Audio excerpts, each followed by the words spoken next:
Zhuo Fan's soul has barely returned before Bai Long's tail crushes the city wall to dust, and the dragons just learned the sovereigns are still alive. The peace he earned in the Nether Sea is about to shatter against an ancient war. Subscribe and join the path before the next tribulation falls. Qingcheng lowered her head, flustered. I wasn't thinking, driven to take on any danger in your stead. As for the consequences, it didn't matter even if I died. Ha ha ha, you haven't changed at all. Hugging her, Zhuo Fan rubbed her back with a smile. Qingcheng leaned on his shoulder, her heart content to just lay there in his arms. She then cried with a start, don't misunderstand. Misunderstand what? Zhuo Fan gave her an odd look. Qingcheng turned bashful, that he's Zhuo Feng. I don't know why a saint, having just come to the Ruby Cloud sect, up and started coming onto me. I did tell him that I have. Have someone? Qingcheng stammered, her cheeks growing hotter, and Zhuo Fan teased.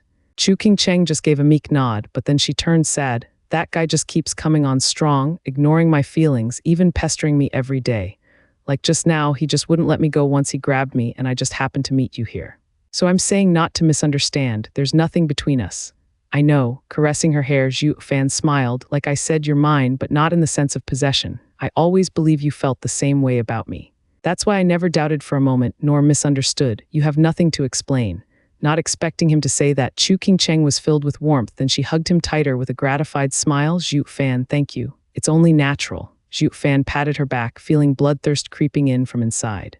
That saint definitely has something planned to be so obsessed with Qingcheng. Is he after that thing? With his saintly power, killing him on the outside was impossible without leaving a trail, while in the Nether Sea, who would know? He squinted, his eyes shining with coldness. Zhuo Feng would never think the same bug he wanted to squash in the dangerous Nether Sea was having the same plan for him. He was sure to crack up if he knew. A bone-tempering cultivator kill a saint? Ha, I can just sit there and take it, yet still he couldn't scratch me. This bug he was after, though, had a bite like no other. I didn't know that the Nether Sea became a love nest. An aged voice sighed, his words coming in waves. The two jumped, watching as an old man was walking on the beach with a bamboo basket on his back. Despite his low voice, the two still heard him loud and clear. Zhuo Fan's brow shook. That's strange. I didn't know anyone lived here. The Nether Sea is roamed by lost souls. There are no people here but souls. The old man's ears twitched and looked at him with an amiable smile. Or are you two people? Qingcheng stuck her chin out. Of course. People have bodies to house their souls, making it impossible to come here. Here are only lost souls, be it of spiritual beasts or humans, not souls exactly, but ghosts.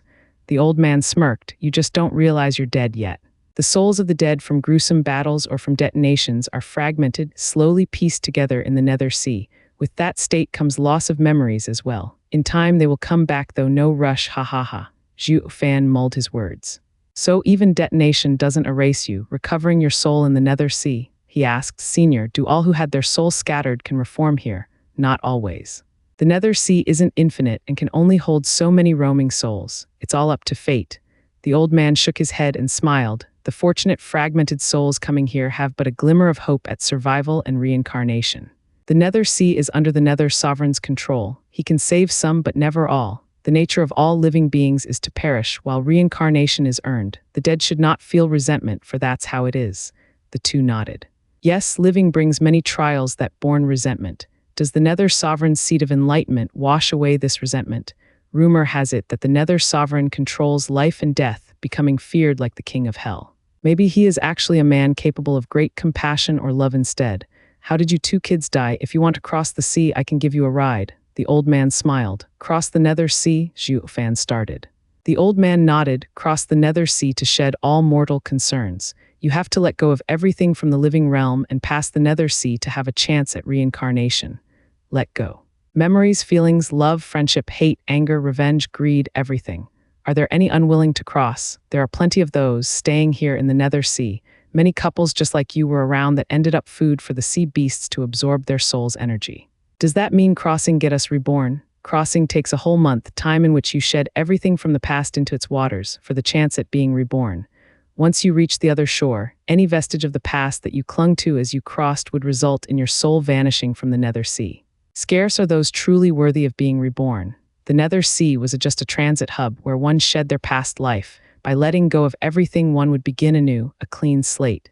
This was why no one remembered their past life. Zhuo Fan thought something, true self-art. Maybe true self-art's core is to let go. Zhuo Fan felt his heart thumping. The old man shouted, "Hey, do you cross or not? Staying here would let the thick yin of the Nether Sea eat your souls, and wasting such a rare chance you got. Senior, we're not ghosts, but looking for Nether Sovereign's seat of enlightenment. You came here with your souls? Precisely. Sigh, you just had to come to this hellish place." The old man pointed at the endless sea. "It's been ages since I've last seen living souls. Now there are greedy people practically dying to come here. To get to the Nether Sovereign's seat of enlightenment, you must pass this area. Not only do countless sea beast ghosts await you there, but also 3 trials before you reach it. Many brave men died on this path. I can't believe such a sweet couple would harbor such greed as well. To what end? Aren't you together now? There's been many others here before us. You thought you're the only one clever enough to solve the puzzle since ancient times." The old man nodded. "One needs to have the brains and the bravery to solve the Nether Sovereign's riddle as well. Despite all that, there hasn't been one person who returned. Why then, ha ha ha, must you go as well? Ugh." Chu Qingcheng's heart tense, looking at the old man with a warm smile. "Hey, senior, we changed our minds. We won't go to the Nether Sovereign's seat of enlightenment, but want to return. How do we do that?" "Humph, now you want to go back, a little late for that." The old man pointed at the shore. "It's hard coming in and harder coming out. You need to cross Nether Sovereign's seat of enlightenment to return, or forever stay here until death." "You mean cross the Nether Sea and its 3 trials? Yes, you asked for this, didn't you? So don't blame me." The old man patronized. Zhuo Fan smiled, turning to a bitter Chu Qingcheng. "It's fine. As long as we're together, nothing else matters. We've been through this before, haven't we?" "Right." Chu Qingcheng nodded, greatly motivated, and said to the elder, "Can you help us cross the sea to Nether Sovereign's seat of..." Where'd he go? The old man was gone. His voice came off faintly. "I only cross ghosts, never bothering with those fated to come here. If heaven wills it, we'll meet again, ha ha ha." His sharp laughter echoed everywhere, but he was nowhere to be found. "Senior, are you ignoring us?" Chu Qingcheng cried at nothing, with silence her only reply. Zhuo Fan shrugged. "He crosses the dead, not the living. He'll just take us when we breathe our last, ha ha ha. What else can I expect from a creep? I don't need his help anyway. Why, you'd have a chance to be reborn. That means living another life and forgetting everyone. Master, senior aunts, senior sisters, and..." Chu Qingcheng paused, peeking at Zhuo Fan. Zhuo Fan smiled. "Then we better make sure we live through it." "Right." Chu Qingcheng nodded with conviction. Zhuo Fan took her flying towards the raging sea, vanishing in the distance. As this was Nether Sovereign's seat of enlightenment, testing them was a given, but it didn't seem to limit their strength either.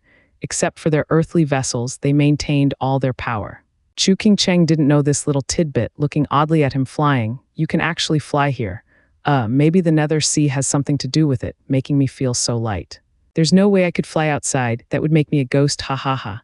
Chu Qingcheng flew along, no longer minding it. A roar boomed with relentless force as a flood dragon shot from the sea and sent water everywhere as it went to swallow the 2 of them in its maw. All they noticed was how everything went black the next second, already in its belly.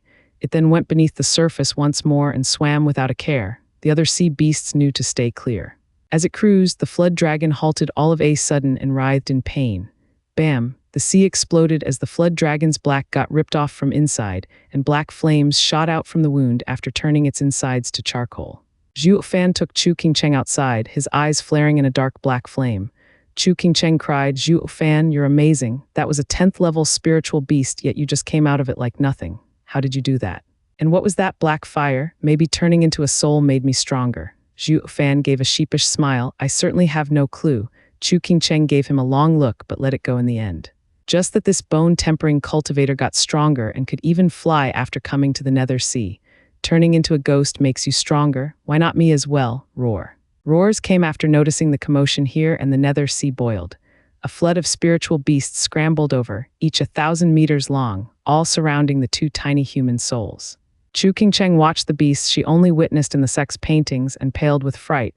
Zhuo Fan, they're all 12th level spiritual beasts, peak of the sacred domain. We're doomed. Come now, even with these high-level beasts, they're nothing but ghosts now. They lack the power they had when they were alive. Zhuo Fan calculated, confident that the apocalyptic Thunderflame and his sacred beast powers could take them. Zhuo Fan's left eye flared blue and the black Thunderflame emerged. Before it even reached them, the beasts howled in agony, lowering their heads before Zhuo Fan. "Lord Xiao's envoy, we didn't think to meet you here. I hope Sir can overlook the flood dragon's transgression. Please forgive us." The rest lowered their heads as well. Chu Qingcheng started dumbstruck. "Xiao, what's that?" Zhuo Fan felt his left eye coming up with an idea why. The Thunderflame could deal with them, but not command them into submission. They were only bowing their heads towards Xiao's eye. Why didn't it ever occur to me that heaven's sealing sea owl was a lord of the seas? It's obvious now the sea beasts would listen to him, but you're all dead and have come to Nether Sea, yet still listen to Lord Sea Owl. We are sea beasts. Lord Sea Owl is our primogenitor. Where might Lord Sea Owl be right now? Is he alive? The beasts did not finish, fearing for their lord's fate. Zhuo Fan coughed. Lord Sea Owl is alive and well. It happened that when I trained in a deadly fire and got out of control, Lord Sea Owl offered his wounded eye to save my life. Lord Sea Owl is my savior. Oh, that means his malice towards humans has subsided. Good. We've been by ourselves in worry. Lord would be forever taken in by hatred. For Lord to give his eye to save Sir's life proves Lord's approval of Sir. A pity you are in the Nether Sea now and must have met with disaster. Could we be of any help? We seek the Nether Sovereign's seat of enlightenment. Could you take us to it? Zhuo Fan asked. The beasts were put on the spot. You need to pass the trials to reach it first. We've been charged with blocking you, but since Lord cares so much of Sir, we will no longer stop you. As for reaching the Nether Sovereign's place so easily, it's impossible. We can't pass the 3 gates. Then guide us there and I'll do the rest. Sir, forgive our presumptuous words, but the Guardians are incredibly strong. Going there is dangerous. I'm a soul now, so how much worse can it get? I either go or die. The beasts shared a look and nodded. Then please jump on my back, sir. I'll take you. Much obliged. Zhuo Fan smirked and took Chu King Cheng on the back of the 12th level sea beast. It waded forth like an emperor, with the other beasts acting as its imperial guards. The average beasts had no idea what caused such a group to go out with such ferocity. They made the wise decision to turn tail and scram for their lives. Chu King Cheng and Zhuo Fan stood on the back of the beast, side by side. It was astonishing to see all the beasts around them showing nothing but respect to those 2 humans. She was so startled that she gave Zhuo Fan a long look. Outside, he looked like a bone-tempering cultivator with some status that offered some incredible assistance. Now, however, he looked like the king of the world. Which is the real him? Is he more suited as a ghost than a human? An all-powerful king of hell, maybe? Chu King Cheng was in constant confusion. The clamoring procession of beasts went on. Behind them, an aged figure floated. Hess, everyone has a hard time coming out of the first trial bruised and weary from those sea beasts' harassment, but this kid had them show the way. Humph might it be. Him, an hour later, the couple arrived before a large gate, the 2 pillars a deep red and hundreds of meters tall. They towered inside the sea, yet they still shone in a terrifying glow. The huge sea beast slowed down, turning to them. Sir, we've arrived at the first pass Tyrant Gate. Oh, Zhuo Fan casually jumped off with Chu King Cheng, looking at the huge gate. Does the test expect us to push it? The sea beast nodded. Yes, Tyrant Gate requires boundless strength to open. Only by opening can you meet the Guardian, and it's the minimum requirement to face him.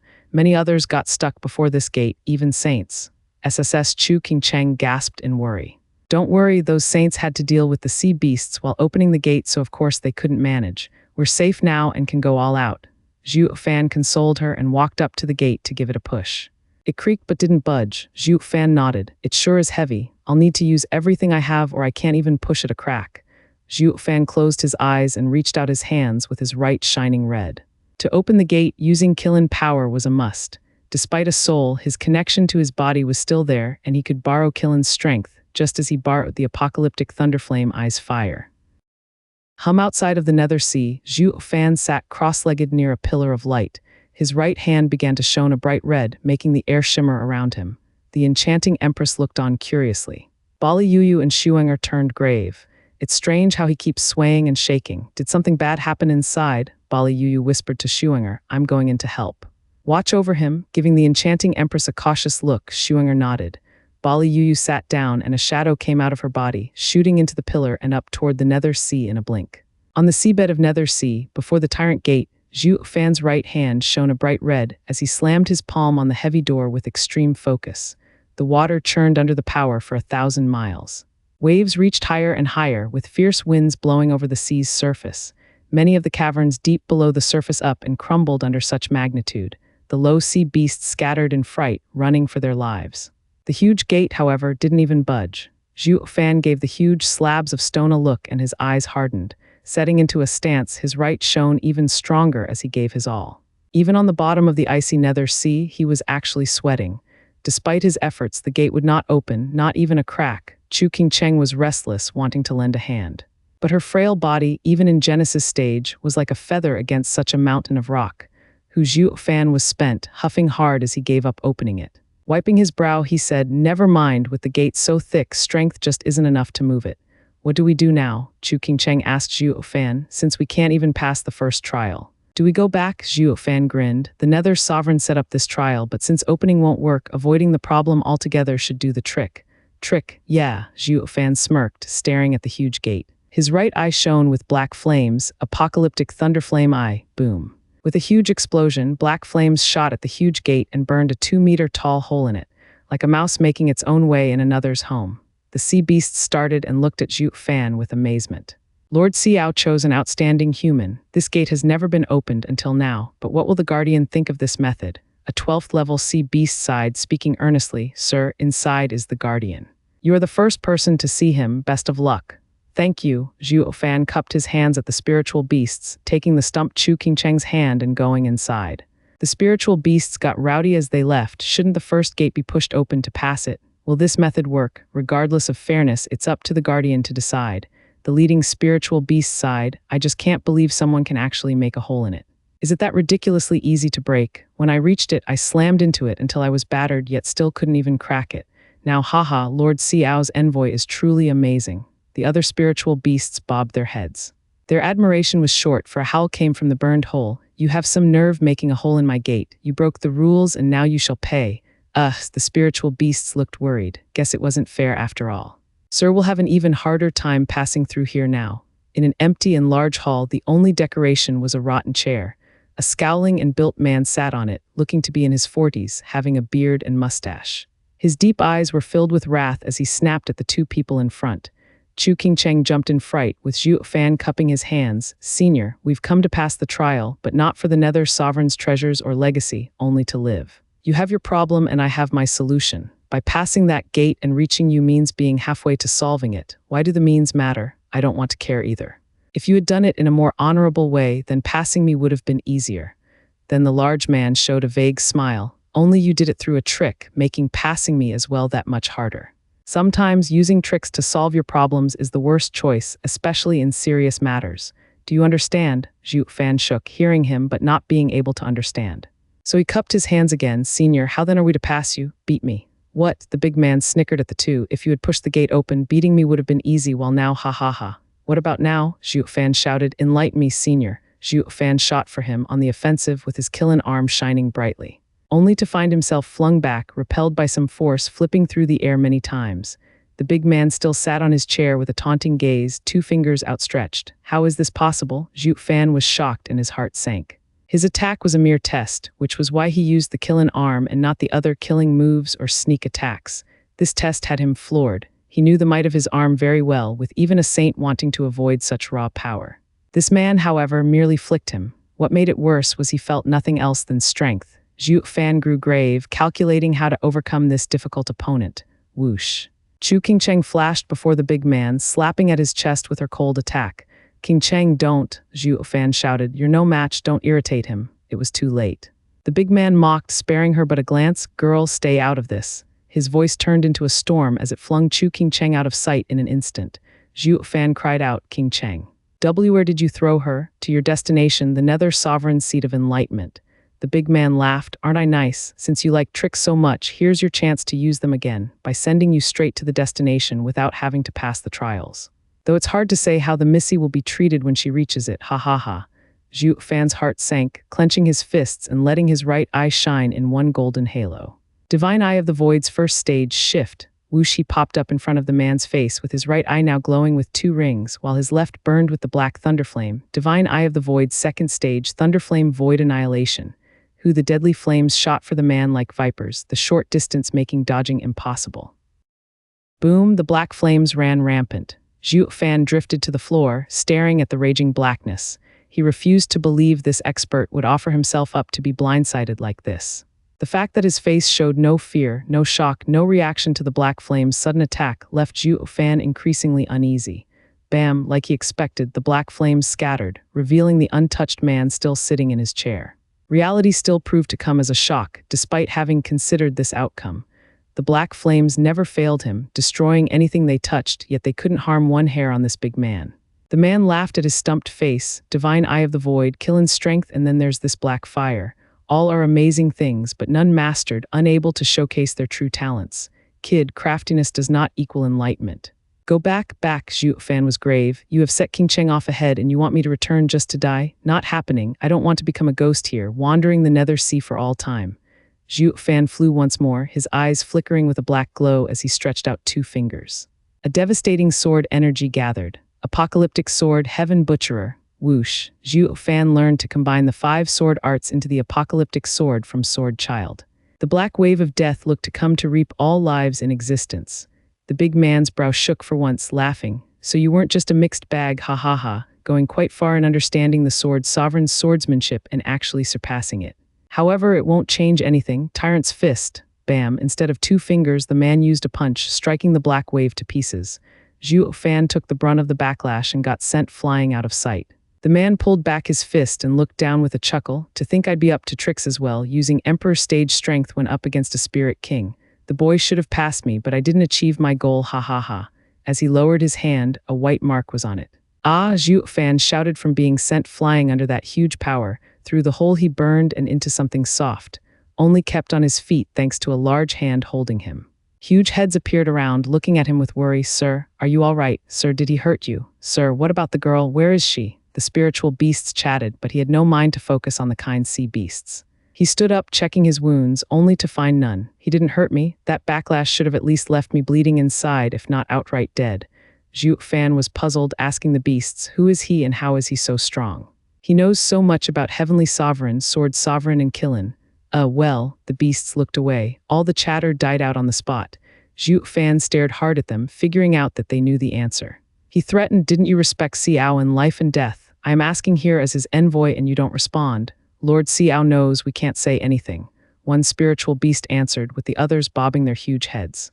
Zhuo Fan's face twitched. These guys were told to keep their mouths shut. Knowing the enemy and oneself is the path to victory. Against such a powerful opponent, he had to know everything he could since overpowering was out. That left outsmarting him only possible if he knew more. Zhuo Fan asked again, the big man inside is so strong, maybe a saint? Then I'll never be able to beat him as a mere spirit king. Ha ha ha, sir, this may be pushing it, but I still have to say that sir has no scheme. He is without a doubt not being hard on sir. Oh, how come? He is always fair, including regarding the stone gate when it comes to the challengers. As sir is a spirit king, then pushing the gate will need spirit king strength and you'll thus have the chance to pass his trial. For he'll also use the same level of strength, that of spirit king, to fight you. How can that be? Zhuo Fan was skeptical. Just a show sent someone flying for thousands of miles. How is that a spirit king level? It's more within a saint's limit, the beast smiled. Even the same level can have huge gaps depending on someone's grasp of their strength. But you're right about one thing. When he was a spirit king, he did go challenge a saint. He failed, yes, but it was shocking to find he came out of the fight in one piece. When he became a saint, he fought and overpowered 112th level spiritual beasts, subduing the spiritual beast world for a while. Later on came Lord Killen, and only then was his strength matched. What? Zhuo Fan cried out, to not lose against a Killen, then he's… The spiritual beast covered his mouth, having let it out of the back, rushing to wave off his words. Sir, those are your guesses. I didn't tell you anything. Zhuo Fan was too deep in thought to care about his words, looking at the huge gate with understanding. Zhuo Fan took a deep breath, jumping out of the soft palm and arriving before the gate. He looked at the hole he burned through with a jeer. He then put his palms on the gate, his right arm flaring red once more. The spiritual beasts were curious. Sir, what are you doing? Didn't you pass the gate already? Shouldn't you be challenging the guardian instead? I have passed it, but not my heart, Zhuo Fan smirked. Senior was right, tricks aren't everything in life. The gate tests the heart, not strength, leaving no room for being crafty. Zhuo Fan closed his eyes, using all his strength to push while emptying his mind, focusing only on this one task. The big man's ear twitched and grinned. It's him all right, abstaining from pride and arrogance curbed. He has remarkable insight. Hours trickled by with the gate not budged even a hair. He kept at it for 8 hours so far, not relaxing a moment, his eyes closed and with a body soaked in sweat. The spiritual beast audience looked dumbly, looking at the gate, and the man like they were one with how neither showed any movement. There's no budging it, so why even insist? Besides, the longer you're at it, the weaker you become, especially without resting. They wanted to advise him against it, but Zhuo Fan's eyes never opened, so the spiritual beasts gave up. Bam. Then the sudden noise had the spiritual beasts jump in fright. They gawked as the huge gate rumbled, with dust falling from it. The beasts turned to Zhuo Fan to find the red glow on his arm weakened, yet his eyes closed. Despite his relaxed hands, rumbling echoed out as the large gate got pushed open. Zhuo Fan smirked as he opened his eyes, strutting inside before the big man. Zhuo Fan said nothing, merely gave a light punch. A force shot at the man's face, and he was forced for once to punch back. Upon impact, everything within 1,000 miles crumbled, even the ground, from the raw power. Even the Nether sea outside the gate roiled and sent sea beasts into a frenzy. Crack, the big man's chair split apart. The man nodded at Zhuo Fan. You won, you passed this trial. Thank you, Senior, for your guidance. Zhuo Fan bowed to the big man, no longer trying to assess the other's identity. The big man walked closer. Extreme power leads to violence. Extreme violence leads to tyranny. Being tyrannical can break anything, even the world, but such a rampage will always come to an end, reaching exhaustion. The exhaustion of power marks the end of the road. Thus, the source of all tyranny is tranquility. Calm as water and relentless like a storm when in action. Once the unrest passes, peace is restored. Do you understand what I'm saying? Bursts of brutality in a sea of tranquility. The storm always passes while the breeze is eternal. The true path of tyranny isn't destruction, but world peace. Zhuo Fan nodded. The big man laughed. Indeed, one's insight is always better than the ramblings of an old man. This is the proof you passed the trial. Go, the big man touched Zhuo Fan's forehead with 2 fingers, a prismatic glow flashing for a blink. Zhuo Fan shuddered, his mind empty as all the insights made his heart grow once more. Senior, which way is the second trial? Zhuo Fan stilled himself and asked. The big man smirked, grabbed his shoulder and threw him. Allow me, ha ha ha. Whoosh. Ah, as Zhuo Fan's wailing faded in the distance, the big man nodded, just as an old man appeared behind. He was the same old guy Zhuo Fan met on the Nether seashore. The demon transformation art didn't reject it. He has only begun stepping on the path of tyranny, but he did receive it. The big man sighed. The old man nodded. This way our plan is finally showing hope. Boom. A huge explosion happened above the Nether sea, causing it to roil. The two exchanged a glance and turned grave, a heavenly sovereign. In the gloom of the seabed, something smashed into a 2-meter-tall wooden gate, turning it into splinters. Where am I? Zhuo Fan stood up, dusting himself off, and looked at his surroundings. A black smoke rose, shooting before him. After all these eons, I finally get to see someone reaching the second trial, ha ha ha. Zhuo Fan jumped in fright, putting 100 meters between them. Looking back, he only saw black mist. Senior, are you the second guardian? Thinking he was renowned as well, Zhuo Fan gave a deep bow, sizing the hidden figure and the ruined gate. That's the second trial's gate. Did I just cross it? The black mist cackled. Hi, of course. What else would you call smashing straight through the gate? What next, Senior? How do I pass the trial? Beat me. Just like the first trial, Zhuo Fan shouted. The black energy mocked. He. I'm not so honest and kind like that yokel to give you a warm-up. I'm more blunt. In this trial, your life's at stake. You either pass or be buried here.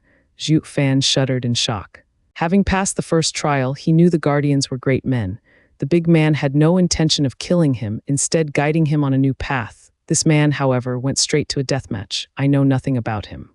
How do I win? Senior, are there any rules? Will you stay as Spirit King when fighting? Ha, you're overthinking things. I'm not as chatty as that yokel, going all out. Ha, take this. Whoosh. The black mist turned into an arrow and shot for Zhuo Fan. It caught him by surprise and pierced through him. Black mist began seeping out of him, with a black figure leaning on his back. Zhuo Fan was utterly confused, but just to be safe, he jumped away from that man. What he saw from afar made him gasp. Why you? He, yes, I'm you. The shadow turned around as well, showing Zhuo Fan a familiar face, his. The shadow turned into another him, copying not just the features, but mannerism as well. Zhuo Fan felt he was looking in the mirror. Zhuo Fan smirked. Senior W, what is this? This is the second trial, know thyself. The shadow snickered. I won't go hard on you, using only your strength to fight you. One would argue that you know yourself best, but with me being you, I also know you. Who do you think will win? Ha. Zhuo Fan calculated, his mind calming. It was baffling fighting himself, but at least they should be evenly matched. A little strategy should bring him success. Against the strange old man, however, if he went all out, he had no chance of winning. This made this trial way easier than the first. Zhuo Fan raised a hand. After you. Quite calm, I see. The opponent smiled. You must think the fight's in the bag. Ha. Well, I say that everyone ends up losing to themselves.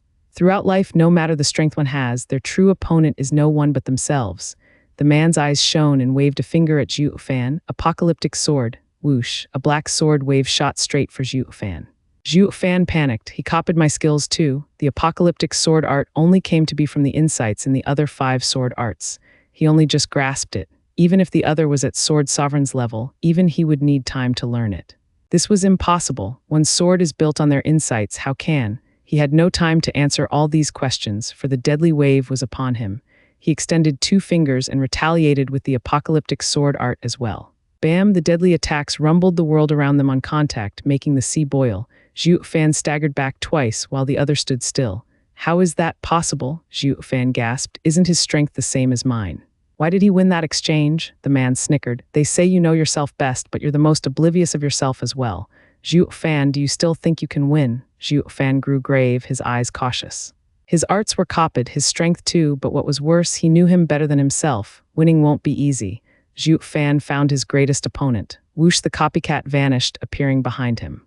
Zhuo Fan was nervous, for the copycat had a golden halo in his right eye, even the divine eye of the void. The glow turned into 2 rings while the left eye flared with the black thunderflame. Curses, it's my thunderflame void annihilation. Zhuo Fan was soaked in sweat, his heart racing. He never thought he'd see the day that his invincible skill would be set on him. The copycat snickered, showing the same cruel gaze he himself used on his enemies. Against imminent death, Zhuo Fan responded with the same deadly attack, his eyes flashing gold and black respectively, as he unleashed a thunderflame void annihilation of his own. Bam! The resounding explosion sent black flames swirling everywhere, actually burning the water to nothing. Zhuo Fan got flung 1,000 meters, his eyes burning as blood trickled down, while the copycat. Blast it, he's still in the same spot and mocking me. Zhuo Fan's heart sank. He's godlike, knowing both my skills and ending up way stronger than me on top. The longer he fought, the worse it would be. Zhuo Fan was at an impasse. The copycat laughed at his conundrum. Where did all that bluster go? Didn't you think it was going to be easy than the first trial? Senior, why must you go so far? What do you get out of this? Oh, you still think I won't kill you, ha ha ha. The copycat smiled. Do you know how long I have been in this place? Without a body, I am stuck in this nether sea for all eternity. Doesn't nether sea have reincarnation? Why haven't you tried yet? Reincarnation? The copycat's eyes turned vicious, his smile mocking. Reincarnation means relinquishing everything. It's impossible for me who has so many things I'm clinging on to. I have my own way, reborn without reincarnating. I'll just destroy a human spirit and possess his body. Alas, no such specimen has darkened my door. Now that you're here, I'll kill your spirit and take your body and be reborn. Hi hi hi. The copycat cackled while dashing for Zhuo Fan while unleashing sundering sword, heaven-sealing sword, soaring sword, vaulting sword, and decimating sword strikes to obliterate him. Zhuo Fan jumped back again and again, dodging out of the whirlwind of death. The close calls and the thick bloodlust he sensed from the slashes had him shudder. Plop! Zhuo Fan got struck by 3 sword waves. One through each hand and one through the shoulder. The pain was agonizing, a pain felt in the soul. Zhuo Fan was used to it by now, though the problem was how to deal with the relentless copycat. Zhuo Fan brightened just then, finding hope in one aspect. The copycat has taken all my skills, but does that include my recent insight as well? Zhuo Fan halted his movements under the rain of sword energy, stilling his mind. At extreme power, tyranny obliterated in an instant. Killing fist, Zhuo Fan punched with the tip exploding in a brilliant red. Boom, the space warped around him as the nether sea roiled. The horrible power crushed all in its path as it went for the copycat. Not even the sword energies could withstand it. The tyrannical path he gleaned in at the first trial matched the killin's power to a degree that it could take on a saint. The copycat merely smiled, shocking Zhuo Fan by punching as well, using the exact same motions Zhuo Fan did. He can copy even this. Ha ha ha, I told you, I'm you. I have what you have. The copycat smashed forward, but far stronger. Bam, the punches met and the water boiled. The black cracks around them spread in every direction, but the strongest shockwave came straight for Zhuo Fan. The copycat had crushed his attack again. Zhuo Fan couldn't believe this was happening. Am I helpless against some pretender? Bam, the aftermath flung him half a mile, making his entire body feel pain and weakening him. As he slumped to the ground, he was too weak to even get up. The only saving grace is I'm a soul without innards, or I'd be turned to paste by now. Whoosh, the copycat flashed before him with a savage grin. Ha ha ha, you lost and couldn't pass the trial. I will now use your spirit to be reborn, ha ha ha. Huff, Zhuo Fan panted, struggling to get up, only to sprawl back down in weakness. He closed his eyes, giving up. The copycat laughed harder as he placed a hand on Zhuo Fan's head. It's over, Zhuo Fan. Divine Eye of the Void 8th stage, blink. Zhuo Fan flashed his eyes open and his right eye shone in 8 golden rings. The copycat's chest sported a hole in it as he froze in place. Zhuo Fan glared at him and his shaking hand. Didn't you have all my skills and strength? Don't you know the Divine Eye of the Void 8th stage can transfer any of my attacks to you through space? The copycat frowned then sneered. Of course I did, I just didn't care. Zhuo Fan stared hard. The copycat mocked, take a look down. Zhuo Fan stared and found his chest having an extra breathing hole as well in the same spot as the copycat. Looking up at the copycat, the chest was healing. Zhuo Fan was perplexed. Ha ha ha, who do you think I am? The copycat cackled. I told you that I'm you. Harming me is harming yourself. Kill me and you kill yourself. All harm you do to me, you do to yourself. You can do nothing to me. Zhuo Fan shuddered. No way, why then are you fine with all the wounds you caused me? The copycat gave an insufferable grin. Zhuo Fan was so confused, he didn't know what to do. I can't harm the copycat no matter what I do. He's even stronger than me. How am I even supposed to win? Since this was a trial, there had to be a way to pass it. Zhuo Fan frowned hard in thought. The copy sneered, floating 100 meters above, and pointed at Zhuo Fan. Main, farewell. From now I'm Zhuo Fan, ha ha ha. Zhuo Fan was still puzzled even as the killing move came for him. Why does he have my divine eye of the void and apocalyptic thunderflame? He even has my recent insight on the tyrannical fist. It's like seeing another me. No one else can have my insights to such flawless degree. Not even a sovereign can do it. Zhuo Fan looked up at the same face marred by the savage grin and spread his arms as he gambled. The copycat sword strike ran through Zhuo Fan's chest and the two bodies clashed, with the heads facing each other. The copycat didn't look happy at his win, while Zhuo Fan was calm. When did you notice? The copycat spoke. Zhuo Fan said, just now, I can't kill you since I get wounded instead. This means we're one. You've also been going on that you are me as well, Zhuo Fan. You won, Zhuo Fan. It looks like I won't be able to be reborn like last time by taking over your body, ha ha ha. The copycat turned into a black mist and entered Zhuo Fan. Zhuo Fan's eyes were vague. When he snapped out of it, he found himself sitting down and unharmed before a broken wooden gate. There was not a trace of battle around. His shadow floated away, forming a man in black 3 meters away as he congratulated. Zhuo Fan, you passed. Thank you, Senior. Zhuo Fan stood up and bowed before the shadow. Senior, was everything that happened an illusion? Yes and no. What does it mean? An illusion is fake, but the contents can be real and fake, the shadow replied. Those were the doubts your heart had, Zhuo Fan asked. If I had died in there, would I have died now? Yes and no. And what does that mean? Zhuo Fan would have died while the one who lived. Zhuo Fan finished. My current self would have died while the old me would be reborn. The shadow nodded. You can see it like that, but dying would be an exaggeration since you're both one. The one remaining would control the heart. Our demonic emperor Zhuo Fan and the current Zhuo Fan's heart's the same. Zhuo Fan shook his head. Zhuo Fan came from the mortal domain, while Zhuo Fan was a genius of the sacred domain. Their hearts diverged long ago. Why then do you still accept him? The shadow smiled. As hearts differ, so do their paths. With both of you sharing the same space, it will lead to conflicts. That leads to inner demons. You don't remove him, but accept him instead. Zhuo Fan smiled and shook his head. Hearts change, but be it for good or bad, I can never deny who I was. The path I tread today was built on his remnant. Denying it means destroying my future, just like how my strike hurt me instead of him, for we are one. Marvelous. The shadow gave a bright smile. Many saints that have gained power turn their back on their past, if not erasing it completely, focused only on seeking the sovereign stage. They are blind to the truth that this action destroys their very selves. Each person's path leaves its mark from the very first step one takes. Erasing this mark will crush any chance at finishing their journey. This is the reason behind there being so many saints, yet hardly any reaching the sovereign stage. Thank you, Senior, for your guidance, Zhuo Fan bowed. The shadow floated before Zhuo Fan and reached with a finger on his forehead, shining prismatically. If it had been Zhuo Fan before me instead, I would have sent you back. I'm glad it's Zhuo Fan, and now you have passed the trial, ha ha ha. Zhuo Fan felt his heart becoming clearer, understanding deeper insights. He found with a start that he had grown in heart and mentality. Senior, may I go to the third trial? Of course, let me send you off. With a wave, Zhuo Fan found a black gate before him. He gave it a long look, but then someone pushed him inside. The shadow waved again and the gate vanished. Whoosh, the sea-crossing old man and the big man appeared next to him, nodding as Zhuo Fan vanished. He passed again. I feared he would choose the old stubborn path. Yeah, since Zhuo Fan of now is also the Zhuo Fan of before. The shadow sighed and rejoiced. I was worried as well that he'd become Zhuo Fan, ruining all our hard work. Zhuo Fan is the epitome of a demonic cultivator, obstinate and narrow-minded. He's unable to grasp the core of the demon transformation art or accept our paths. If Zhuo Fan had been hostile and denied his former self, he would have become that narrow as well and his heart would have closed up. What fortune it never came to be. The two nodded. Many people believe what they do is right while shunning others that do the same thing. They don't realize that everyone else is their reflection. It's funny how the world is filled with fools fighting with themselves. Our efforts have borne fruit, for Zhuo Fan accepted his past and steps closer to the Tao. It's too soon to tell. There's one last trial to go before the Nether Sovereign's test. Any deviation means everything we worked for is lost, and the final victor will be the Heavenly Sovereign. The big man was grave, while the other sighed. Rumble the Three looked up at the sky and tensed. Our 4 sovereign paths have been holding the Nether Sea for so many years against the Heavenly Sovereign, but with 2 of us having been passed on, there's no telling how long before the Nether Sea falls under his assaults. I just hope it'll be enough for all the inheritances to be passed on. Boom, another rumble came from above, making the entire Sea Royal and the sea beasts rushing into hiding, all of them.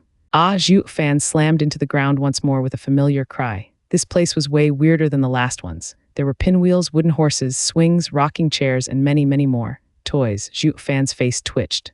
The first trial had a huge stone gate, almost impossible to open, but there I gained the tyrannical path. The second trial was facing my former self to temper my mind. The seniors were quirky and had their own styles as mighty seniors, so what then is up with the third trial? A playground? I wouldn't have bought this stuff for young Sanzi 100 years ago. Zhuo Fan was on high alert regardless, shouting after seeing no one, "Is this the third trial? Senior, could you come out?" Silence.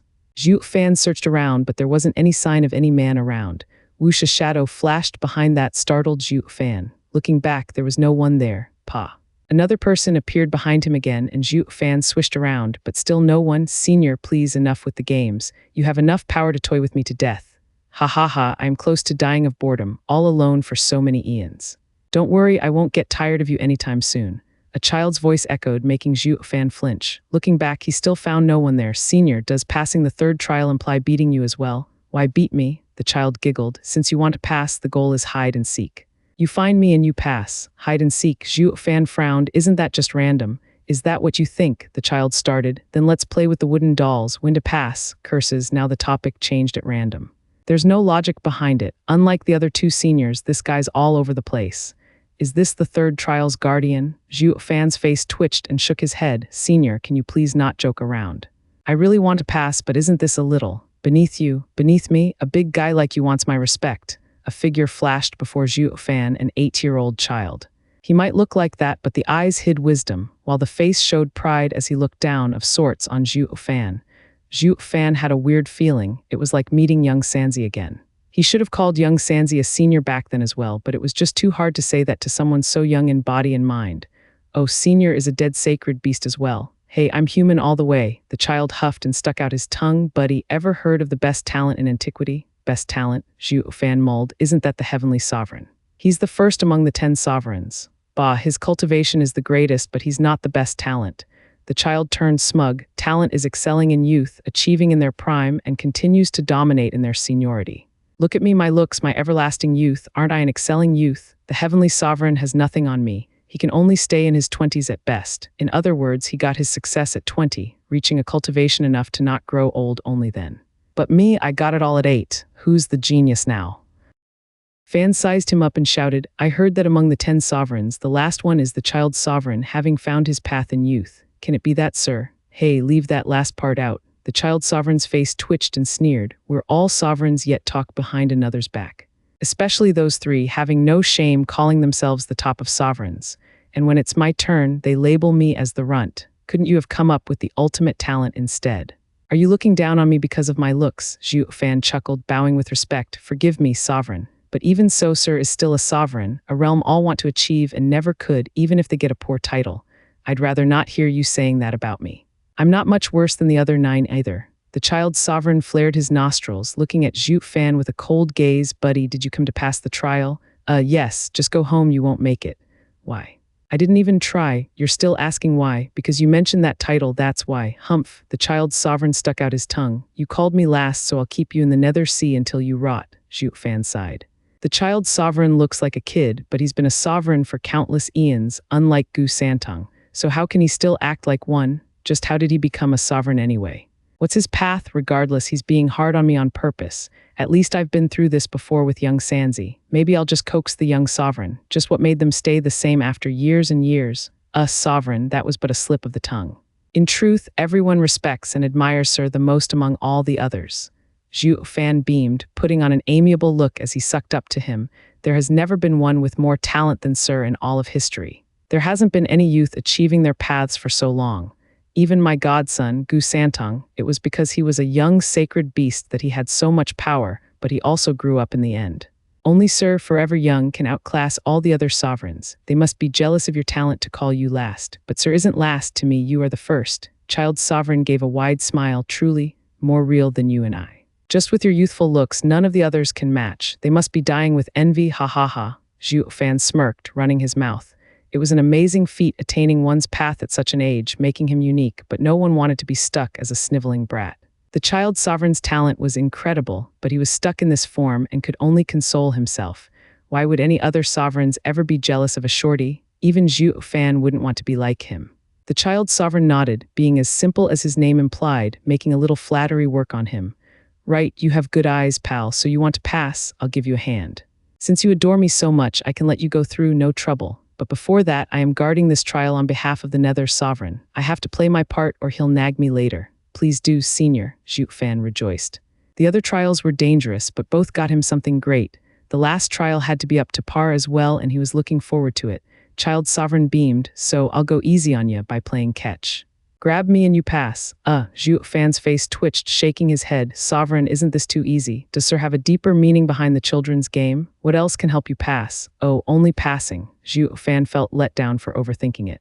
He feared it might be something impossible and would have failed, but now it was way too easy and he'd get nothing. I'm so picky. The child sovereign saw through him. Why, you like pain can do. The same game, but this time I'll make sure you'll be stuck here till you rot. Zhuo Fan's heart sank. Having gone through 2 trials, he knew the sovereigns had a reason for being mysterious and acting so strange. Maybe the game's the same? Zhuo Fan nodded gravely. Please guide me, Senior. Zhuo Fan shot to grab the child sovereign. Whoosh, the child sovereign vanished then and there, popping behind him on a wooden horsey. Still think it's easy, not even able to reach me. Whoosh. Zhuo Fan flashed as well and reached out for child sovereign's shoulder. I knew that even a restrained sovereign is impossible for me to overcome so easily. Zhuo Fan sounded from behind child sovereign, his right eye shining in a golden halo as his hand was inches from the child. Zhuo Fan felt some uneasiness as he continued. Of course, if Sovereign used some mystical art, I would never ever be able to do it in a million years. Reverse psychology, is it? The child Sovereign's eyes shone and snickered. Relax, I'm quite conscientious when playing and won't break the rules. Though it's not like it'll make a difference, you sneaky rascal, ha ha ha. Zhuo Fan watched him on top of the strangely swaying wooden horse, just as his hand grabbed at the child's shoulder without touching him. I couldn't catch him even at such a distance. Zhuo Fan was startled. The child sovereign was on the same swaying horse, giggling. I didn't move this time, but you still couldn't catch me. Ha ha ha, the child sovereign scurried over to a nearby bed, laughing. Zhuo Fan was grave. The child sovereign has some weird movements. It looked like he used the swaying wooden horse to avoid me. Such precision and subtlety is just what a sovereign can do. He's weaker now, but he has experience and mentality to help him take on anyone. Zhuo Fan's brow shook, his right eye shining golden. Freeze. The child sovereign's space turned solid and Zhuo Fan reappeared to try and touch him, only for child sovereign to vanish once again. Illusion, Zhuo Fan's heart raced. I didn't use any skill, having slipped away before you reached out. The child sovereign sounded from behind. Zhuo Fan saw him on a swing, moving his feet around with a smile. So fast, Zhuo Fan gasped. He's restrained yet can move faster than my divine eye of the void. A sovereign is on a whole other level. He doesn't have just strength, but many insights and skills to widen the gulf from the rest. Zhuo Fan was eager to fight, shooting for the child sovereign with the divine eye of the void shining brightly. He flashed on and off, his hands moving and forming a net to trap the child sovereign. The kid's image warped like a mist, small or big, as it slipped through the net with his annoying snicker. The playground found itself scoured by 2 figures, running all over the place as one chased and the other dodged. Zhuo Fan gasped, huffing after 4 hours of no results.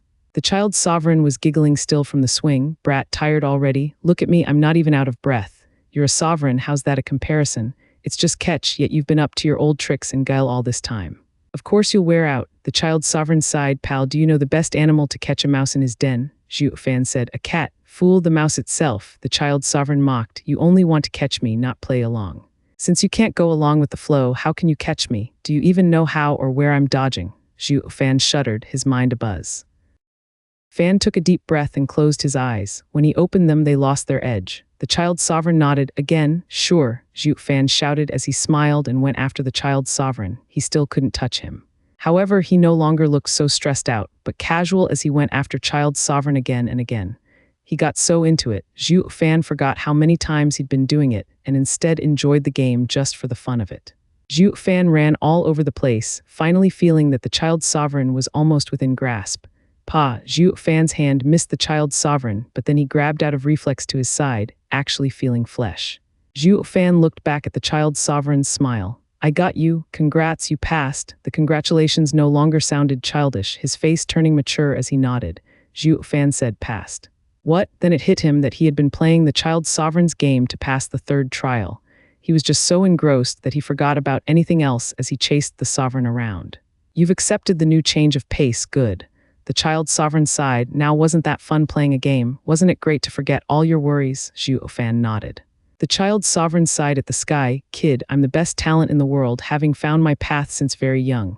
Everyone thought I was the strongest human, their representative and hope. But I've become a sovereign 100,000 years later than the other 9, the so-called last. Do you know why? Please enlighten me, senior, Zhuo Fan bowed. The child sovereign continued. Achieving success in youth means becoming the center of everyone's hopes and responsibilities, yet having scarce experience. No knowledge and no guidance had paused my cultivation at peak saint for ages. In the end, all the other 9 advanced, with only me left behind. I was confused, disillusioned, whining, dragging my feet, and then shouted at the sky, what more did it want? I've seen many famous masters asking without shame for guidance. I've gone through trials and hardship only to realize that what I lacked was living. Living, yes, living, the child sovereign spoke. At birth, we come into this world wanting nothing, no fame, no power, free and light. Only as we grow do we yearn for wealth and fame, pursuing lofty dreams while burdening ourselves with much more and more weights. Myself the most, being humanity's top, I had heavy burdens on me, glory and duty. The joy and pain robbed me of plain living, so I've spent those 100,000 years doing just that, living. I even acted as a child and played with other kids to mend the hole inside me and become a sovereign. My path is that of average, returning to my roots.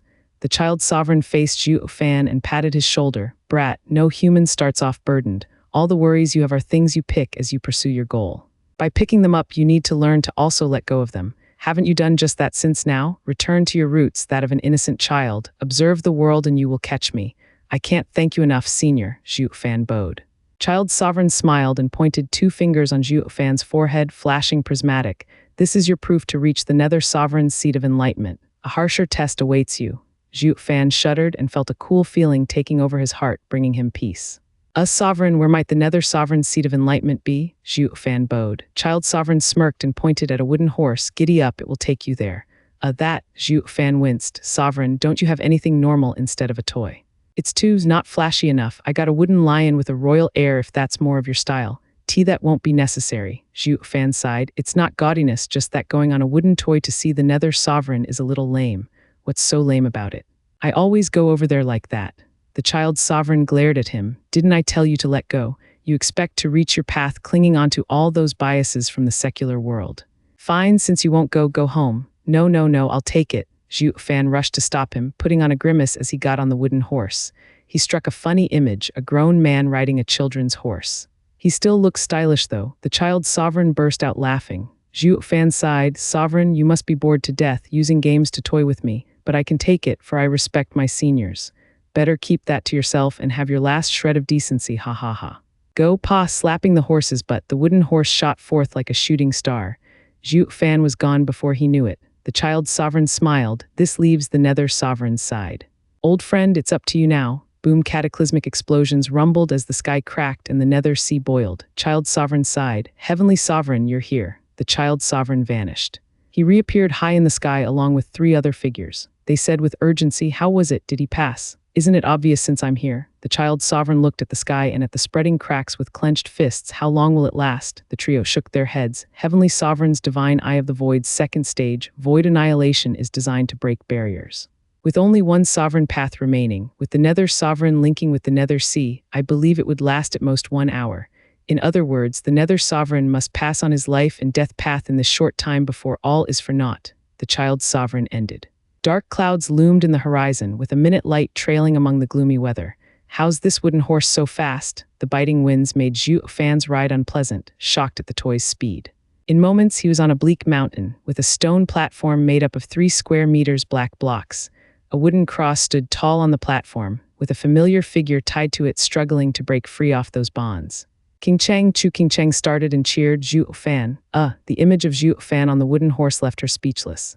Just where did you find that weird ride? She then snapped out of it. Zhuo Fan, help me. I'm coming. Zhuo Fan shot off the horse before it landed, only to freeze on the spot the minute he touched the ground. He watched as gray mist floated from below and grabbed his legs. Apocalyptic thunderflame eye. Zhuo Fan let out the black thunderflame, burning the gray mist and making it wail. You dare. Who is running amok in my seat of enlightenment? Whoosh, as the eerie wind blew, gray mist fell from the skies above, turning into a dark and aged face staring down the two with bloodthirst. My seat of enlightenment. King Cheng was baffled. Does that mean he's? Zhuo Fan rushed a bow. Greetings, Nether Sovereign. It's really the Nether Sovereign. Didn't he die? King Cheng was stumped. Why then is everyone fighting over his seat of enlightenment then? They're only getting themselves killed trying to steal from the owner. She didn't know what to think of all those greedy fools. It was said that the 10 ancient sovereigns fell, and finding their seat of enlightenment would mean inheriting their legacy to become a sovereign. Since the guy was still alive and you're trying to steal his stuff, you must be itching to die. The Nether Sovereign glanced over and sneered. I am Nether Sovereign, ruling over life and death. Death won't stop me. Since my Nether Sea can hold lost souls, why can't it hold myself? Ha! King Cheng bobbed her head. Yeah, the Nether Sovereign is the patriarch of all lost souls. With the Nether Sea holding them, it can have him as well.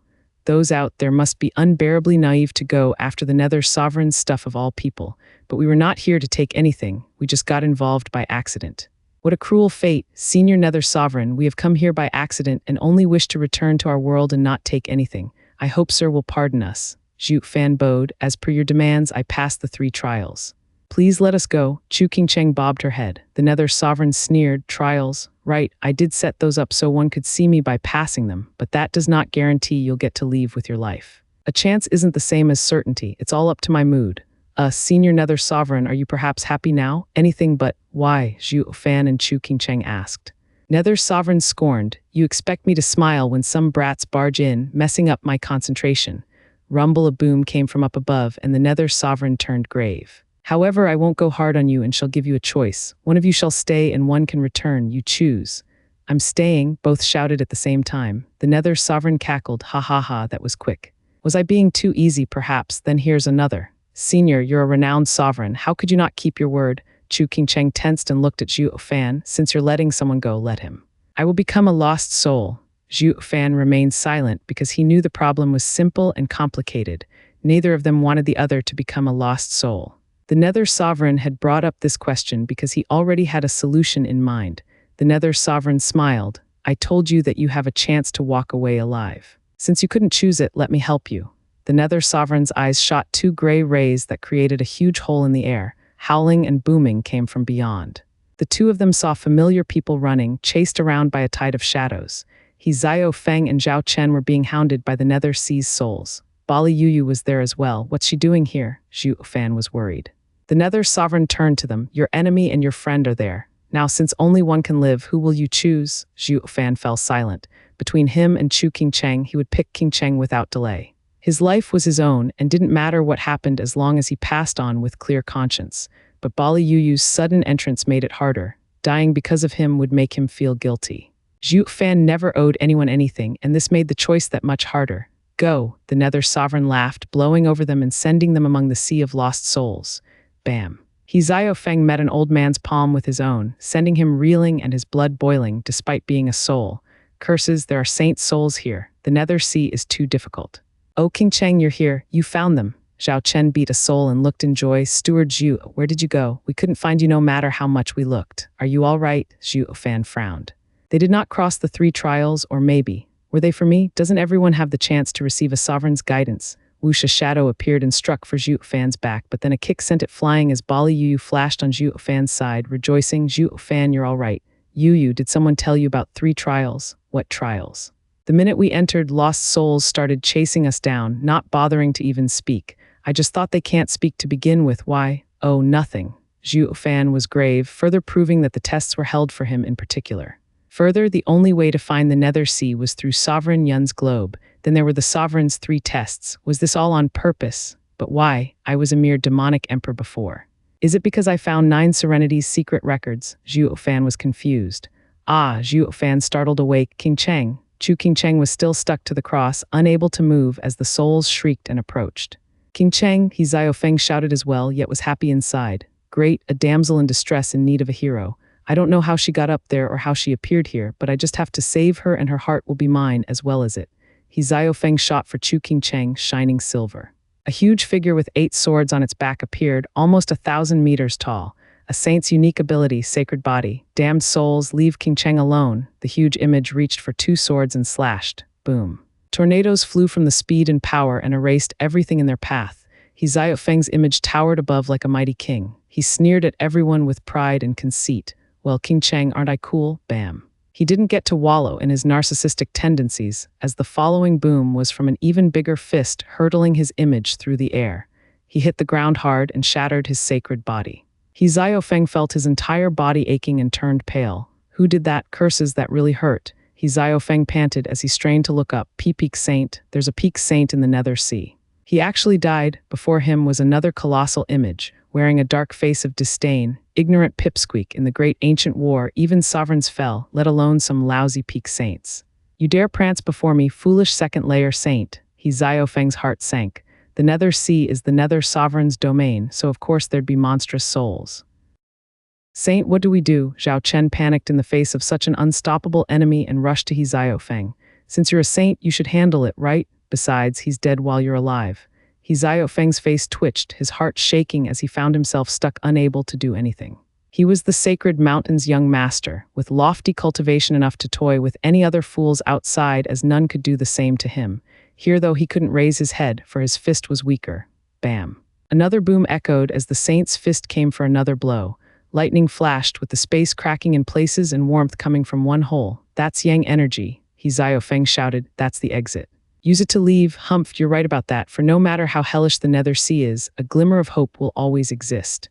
The dark man's hand took out a cup with bamboo sticks, throwing it to the ground. These are life and death omens, with only 10 of 1,000 bearing life. Win and get lost, lose and you'll stay forever. The group looked grave. With this peak saint taking charge, there was no forcing one's way out. The only choice was to follow his rules, test their luck on those sticks and hope to get that one slim chance at life. None felt the odds any bit promising.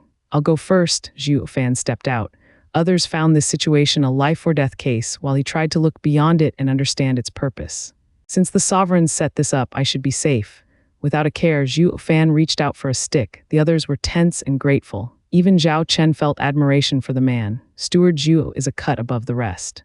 It's a shame his cultivation is so low, for he excels in everything else. Not everyone can take the pressure of facing imminent death. They were oblivious to the fact that the game was rigged, and he knew it.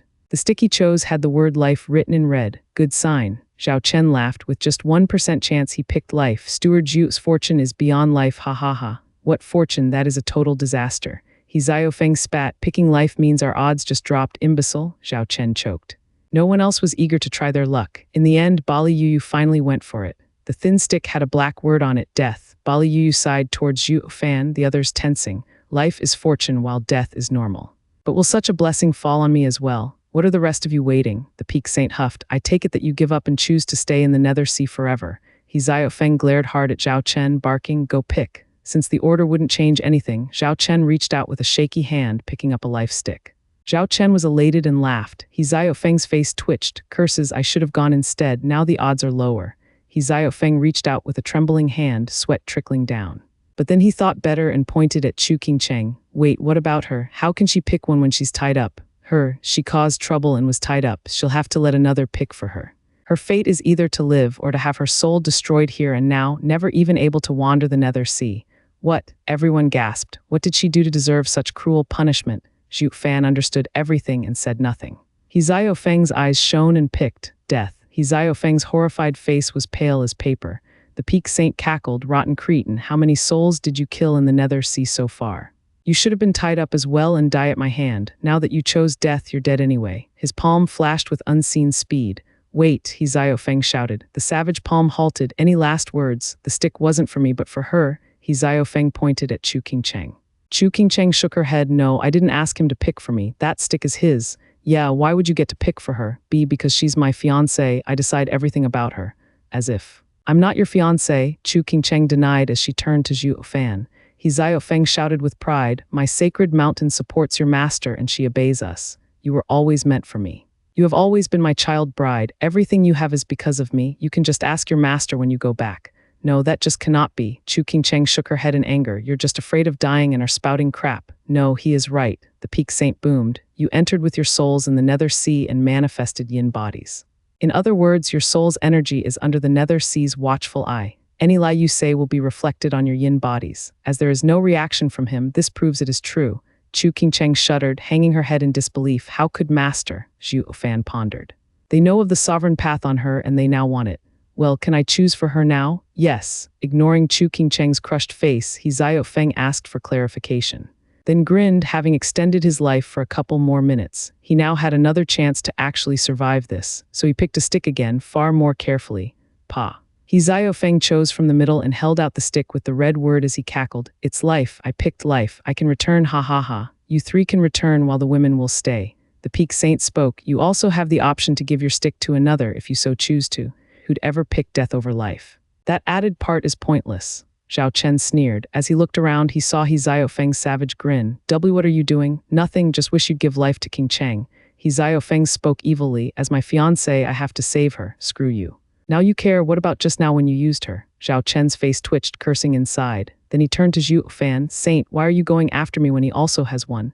"Yeah." He Feng's eyes shone with savagery, setting his sinister smirk on Zhuo Fan. The peak saint stepped in. "Once chosen, only the two doing the exchange may decide. In other words, the one who chooses life must want to, but the one who chooses death must want just as well for the deal to work.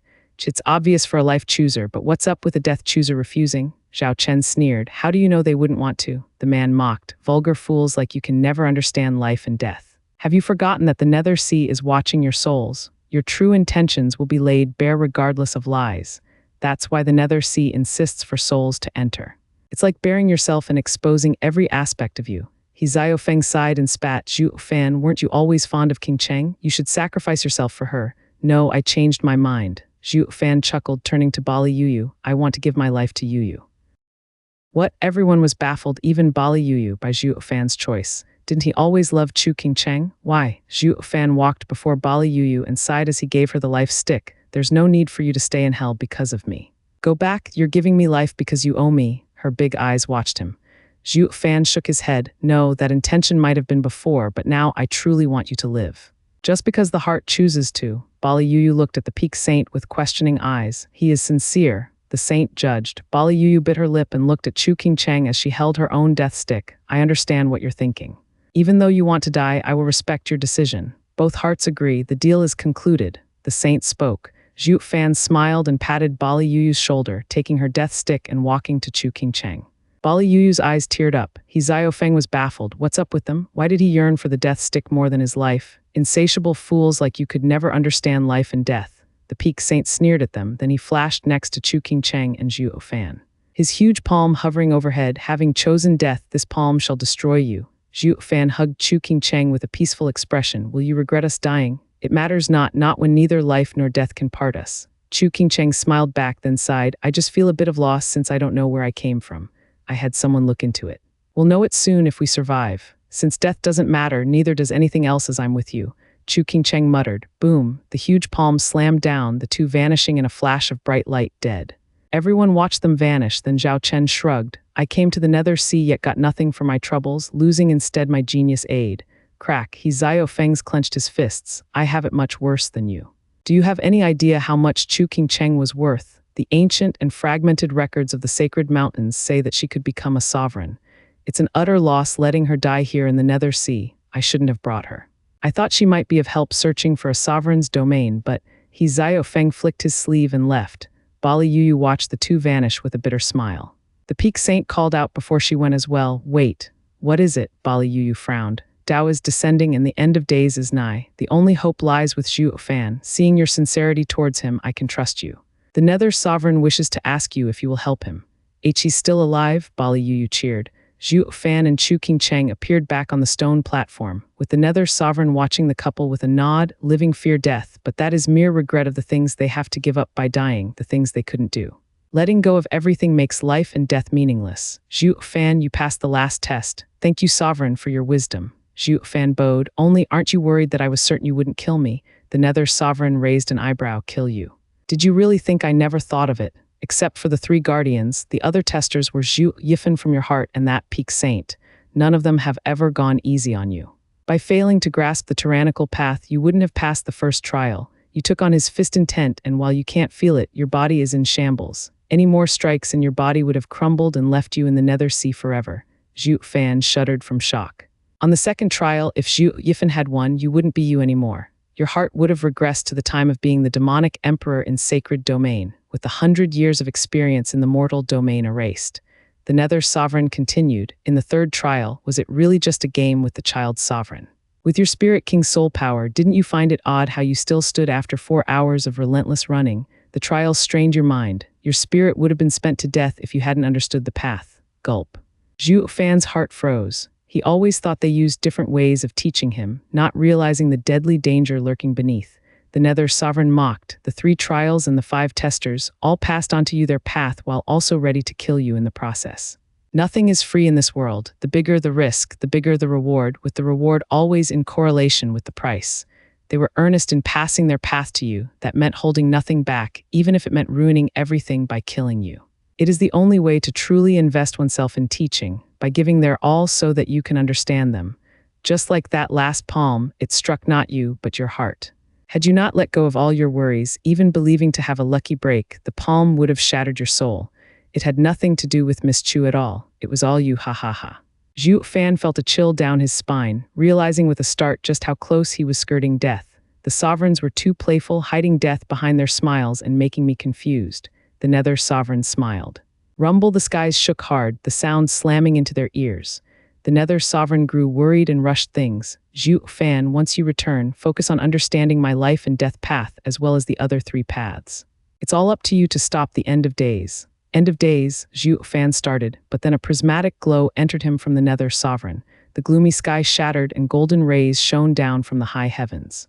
Nether sovereign shouted, "Go!" The 2 were blown away and vanished from sight. The Nether sovereign turned to the golden glow above and whistled. The other testers arrived, looking grave. Heavenly sovereign, after all these years, you still managed to force your way in. Ha ha ha, you asked for this, didn't you? The sky let out golden ripples and a humongous eye appeared with 12 golden rings in its center. It would have been impossible to barge in here with your 4 sovereign paths holding me back. But you had to be suicidal and pass them all on. Suicidal? The first guardian mocked. We've died eons ago. Everyone here is a mere damned soul clinging to their path. How is that suicidal? The huge eye focused on him. Tyrant sovereign, shadow sovereign, child sovereign, nether sovereign, and rebirth sovereign. You know yourselves to be damned souls, so why do you keep fighting me? I'm not doing this out of my wish, but for the world's Tao. But your path is frightening. The old fisherman said, the world is of yin and yang, condoning good and evil within its boundaries without any extremes. All the creatures had the right to live. Heavenly sovereign mocked. Tao is the foundation of everything in existence, discarded like a rag the minute the demonic path arrived. The world is tainted, no longer caring about Tao. What's terrifying is the demons in humanity. As the heavenly sovereign, I shall stand in heaven's stead to enact the Tao by purging all demons. As such, since you're all born of the demonic path, you all must be removed for being opposite of my path. We aren't demonic cultivators, but people in coherence with Tao. Nether sovereign spoke, we seek the good in people while you can't see right from wrong. Of course we walk different paths.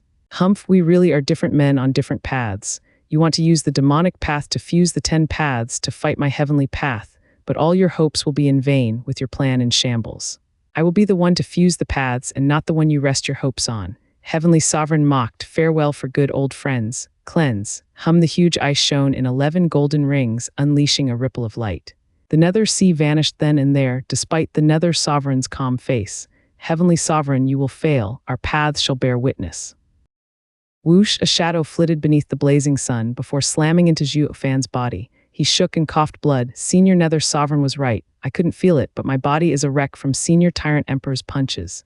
Feeling sharp pain from everywhere, Zhuo Fan sighed.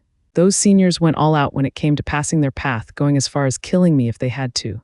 Big brother Zhuo, a cry came, great, your soul is back. That he Zhao Feng and Zhao Chen came back before and said you and Sister King Cheng died in Nether Sea. You gave me such a fright. Thank heaven Sister Yu came after and said that you'd wake up.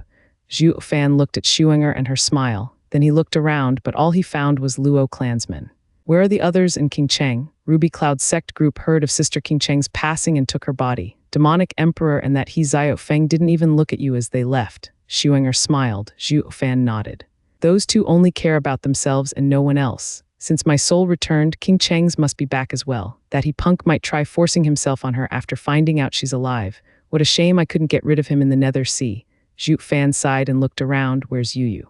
I don't see her. You finally think about her. Xuenger squinted at him. Sister Yu said she has something to do and won't be back to the clan for a while. Something? What can she do when she isn't even familiar with sacred domain? Zhuo Fan frowned but gave up trying to figure it out. He knew her character and she should be fine. Then let's go back. She must have her own plans. Should we tell Demonic Emperor? Why bother? Zhuo Fan's eyes shone coldly. I've earned much from the Nether Sea and will use them to advance. I don't have time for anything else. When I come out, I'll settle the score with those geezers. Humph. The others nodded and looked ready to fight. After these calm years, Steward Zhu is ready to strike the 8 emperors. 3 months later, Zhuo Fan was in a private room in the Luo clan's manor, having entered it the minute he arrived. Luo Yuncheng and the others were left hanging, their cordial mood gone. Danking Shen and the oldies nodded. He must have gotten something from the Nether Sea. I should have went as well, ha ha ha. Yeah, it must be something great by the looks of his hurry. They were envious. That's a supreme expert's domain for you, filled with riches. The kid is so biased, taking just 2 girls with him to hide his strength. We really missed out. The others nodded. Zhuo Fan ignored all the chatter coming from outside and set up a defensive array before sitting cross-legged on the bed, with eyes closed to ponder all that happened in the Nether Sea. The Tyrant Emperor's fist, Zhu Yifan's fight, the Child Sovereign's movements, that Peak Saint's attack, and the Nether Sovereign's final warning. Each even flowed through his mind as his energy surged higher and higher. Yuan Qi flooded his meridians with astonishing speed, covering every nook and cranny. Hum buzzing came from Zhuo Fan's body as he released prismatic glows. The array had no way of stopping the lights passing through them and coloring the heavens. What's that? The chatty group outside gasped, watching the sky shining in rainbow colors. Their cries soon died out as the light fell on them and provided warmth and comfort. Danking Shen's heart thumped, his voice shaky. Please watch over me, I'm advancing. He rushed into his room and sat down at once to use the prismatic glow to reach the Emperor stage. Curses, that's my line. Murong Lai was also frantic as he went to his room. I'm advancing too. I leave the guarding to you, brothers. You think we're any different? Let's leave guarding to whomever feels like it, cause I won't. Yang Lingshan went as well. How sly, advancing by yourselves. What about us? Yeah, we're in the same boat. This is a truly rare chance we cannot miss. Yeah, let's just all advance then, and no one guards. All of the Luo clan in the city felt something from the prismatic glow above, their strength soaring. None had time for anything else, whether patrolling or guarding, as they vanished into their rooms to close their eyes.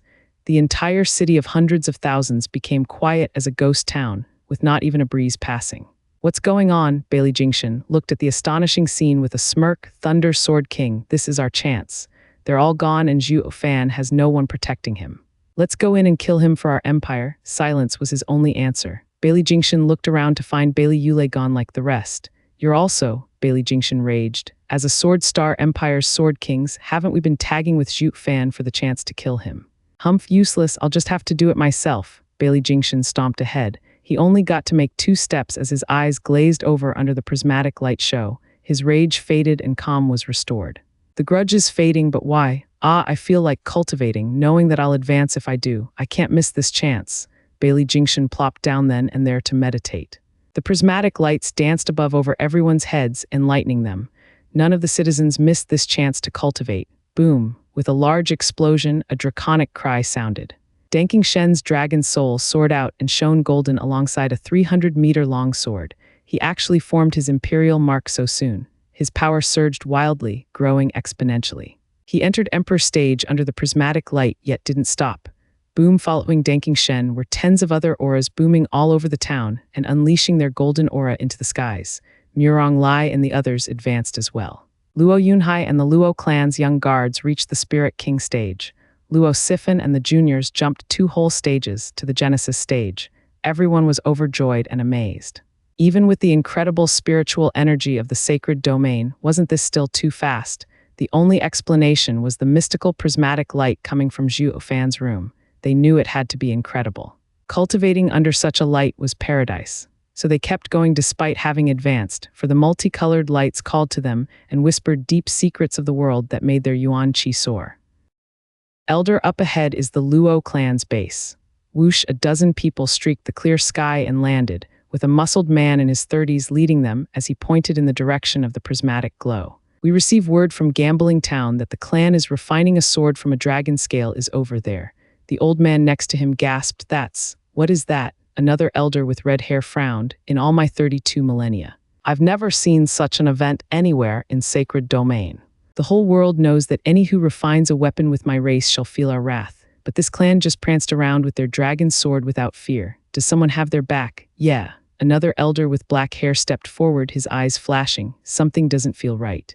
The Luo clan doesn't look like much but does unusual things. Their location is also under some baffling phenomenon. Stay cautious. The others nodded. The muscled man sneered, then came over with a bow. Elders Bai Long, Kai Long, Hai Long, you're overreacting. Isn't that just a rainbow? I heard they have demonic Emperor Zhao Chen's protection. How is that a strong backing? Moreover, the most they could ever get to side with them are the 7 sacred mountains. But would those old guys dare mess in our affairs? We don't fear even 3 of those mountains working together. As for all 7, Bai Long pondered, it never hurts to play it safe. Humans are treacherous and cunning. What if it's the 7 sacred mountains attempt to taunt us into waging war? Never forget their constant taunts 500,000 years ago over the Fountain of Youth, making our race suffer heavy casualties as we relinquished that precious area. We were lucky that our die-hard resolution scared them off, thinking we'd take them down with us, and didn't suffer further needless losses. For the same reason, we need to be extremely careful against the sudden clan taunting us out of nowhere. Remember the past? The others nodded, with the muscled man saying, should we test them, we'll have to reconsider if an expert is among them. Otherwise, I alone am more than enough to waste them. I don't fear even the 8 emperors, let alone this puny clan. A dragon's pride can't be tarnished. Those humans are looking down on us. The 3 elders nodded. The muscled man perked up and bowed before shooting forward. Before he even got close, the sudden boom scared him. A draconic cry announced the rise of a prismatic dragon as it unleashed a golden aura. The dragons split into 5, each with its own color. They circled in the sky and released black energy in the form of a hole. As the golden auras converged, the dragons intertwined their heads and tails to form the frame of a black mirror. This was Zhuo Fan's imperial mark, the heaven-devouring wraith mirror. The black mirror fell in Zhuo Fan's room and vanished, followed by the disappearance of the prismatic lights. Everyone else shot their eyes open, looking at the clear sky and sighing with disappointment. Where did the lights go? Couldn't it last a bit longer? We haven't had enough. After they checked their cultivation, their joy shot higher than the sorrow. All had grown by a large margin. Danking Shen, Murong Lai, and the other oldies were now peak emperors. Even 8 emperors were nothing to them now. As inheritors of the sword sovereign, and having gone through Zhuo Fan's 4 sovereign paths baptism, the 8 emperors were like children now. Even those chosen from the sacred mountains couldn't compare in foundation with them. For heaven's sake, I told you it was a rainbow. The muscled man calmed himself as he said, that was a human forming his imperial mark. Why did he have a dragon soul? Curses, the punk stole our dragon power to form his soul. How did he do it under our watch? The muscled man was puzzled, but then he shot at the city in rage. A mere human not only stole our dragon power, but even used us for a weapon. They must all die. His berserk roar caused the cheerful Danking Shen and others to flinch. They focused on the muscled man charging into their city. Puny Luo clan, you have some nerve. I will obliterate you all. Peak emperor power was unleashed, flooding the city with his bloodthirst. The Luo clan would have been hard-pressed against such a mighty foe for sure, 2 days ago that is.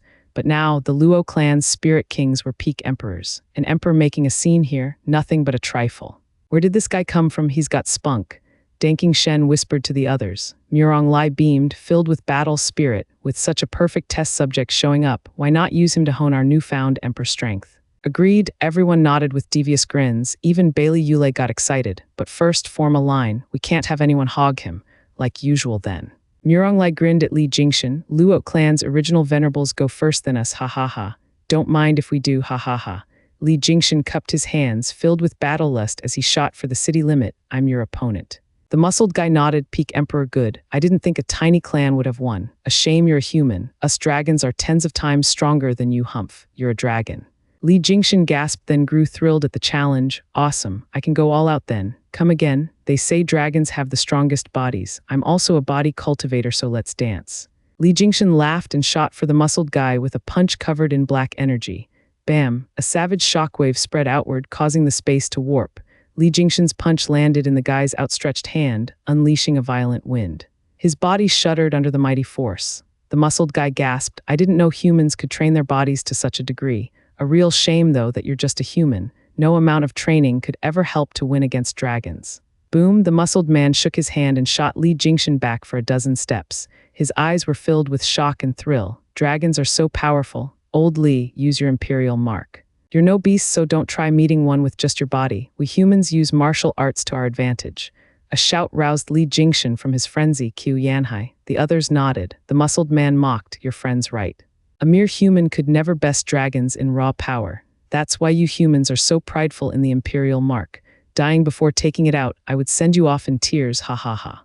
Those below are counting on you to protect them with the imperial mark. What the hell do you know? They're urging me so I'd finish fast and they'll get a shot, especially those sword kings. Once they get here, you won't stand a chance, even as a dragon. Those are the real monsters here. You're nothing but a freak of nature. Li Jingxin took a deep breath and made a sign, using the imperial mark he just formed. He came to test himself. But this guy was actually waiting for him to show his best. Don't you know where you are? This is the Luo clan, home of monsters and devils. Those below can't wait to chew you up and spit you back out. Imperial mark, heaven-crushing black dragon. Squinting, Li Jingxin finished making signs and shouted. With a flash of golden, a huge black dragon coiled around an equally large seal high in the sky. Li Jingxin pointed, and with a draconic roar, the sea smashed towards the muscled guy. The space around it shook and warped from its power. The muscled guy widened at its incredible power and raised a growing arm. Bam. The arm of a peak emperor dragon slammed into the martial fanatic Li Jingxin, sending shockwaves on impact, yet none faltered back. The space was the one taking the brunt of their relentless power, with constant ripples flashing out. The muscled guy's eye twitched in shock. It amazed him how Li Jingxin had the strength to match his. It was said a human's imperial mark was unstoppable, just like a spiritual beast's tough body. He, however, was a dragon, and ending a fight with a human in a draw would only bring him disgrace. The muscled guy's face turned red. Crack, his body shook and his eyes grew bigger as sweat dripped down. He strained as he pushed harder and sent the mark back. Li Jingxin shuddered and coughed blood. You win this round, but the next one is mine. Humph, you're not bad yourself. It's the first time a human of equal level broke my arm. He looked at his shaking right arm and said, too bad there's no second round. I can still fight even with a broken arm, but you've suffered a heavier wound, weakening your imperial mark and dooming your fate. With you gone, the Luo clan will have no expert defending it, ha ha ha. Li Jingxin gave him a dumb look and flew down. I'm not the Luo clan's true defender. I just dropped by for a spar and not to die. Besides, there are plenty of others that can clobber you. There's just the matter of making sure those freaks don't kill you so I can have my fill sparring with you. Li Jingxin turned to Qiu Yanhai. Your turn. Old Li, what's up with going all out in a spar? It's not about your wounds, but breaking his arm. Won't my spar be one-sided without going all out even? Stop with the bragging. One hand is enough for him to take you on. Now go, Li Jingxin sighed.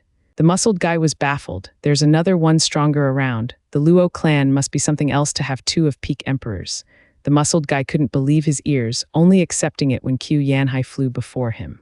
Qiu Yanhai smiled and bowed. After you. Humph, you must be dreaming, thinking you can beat me with two peak emperors. Your only chance is to come at me together instead of dying by challenging me alone, the muscled guy charged.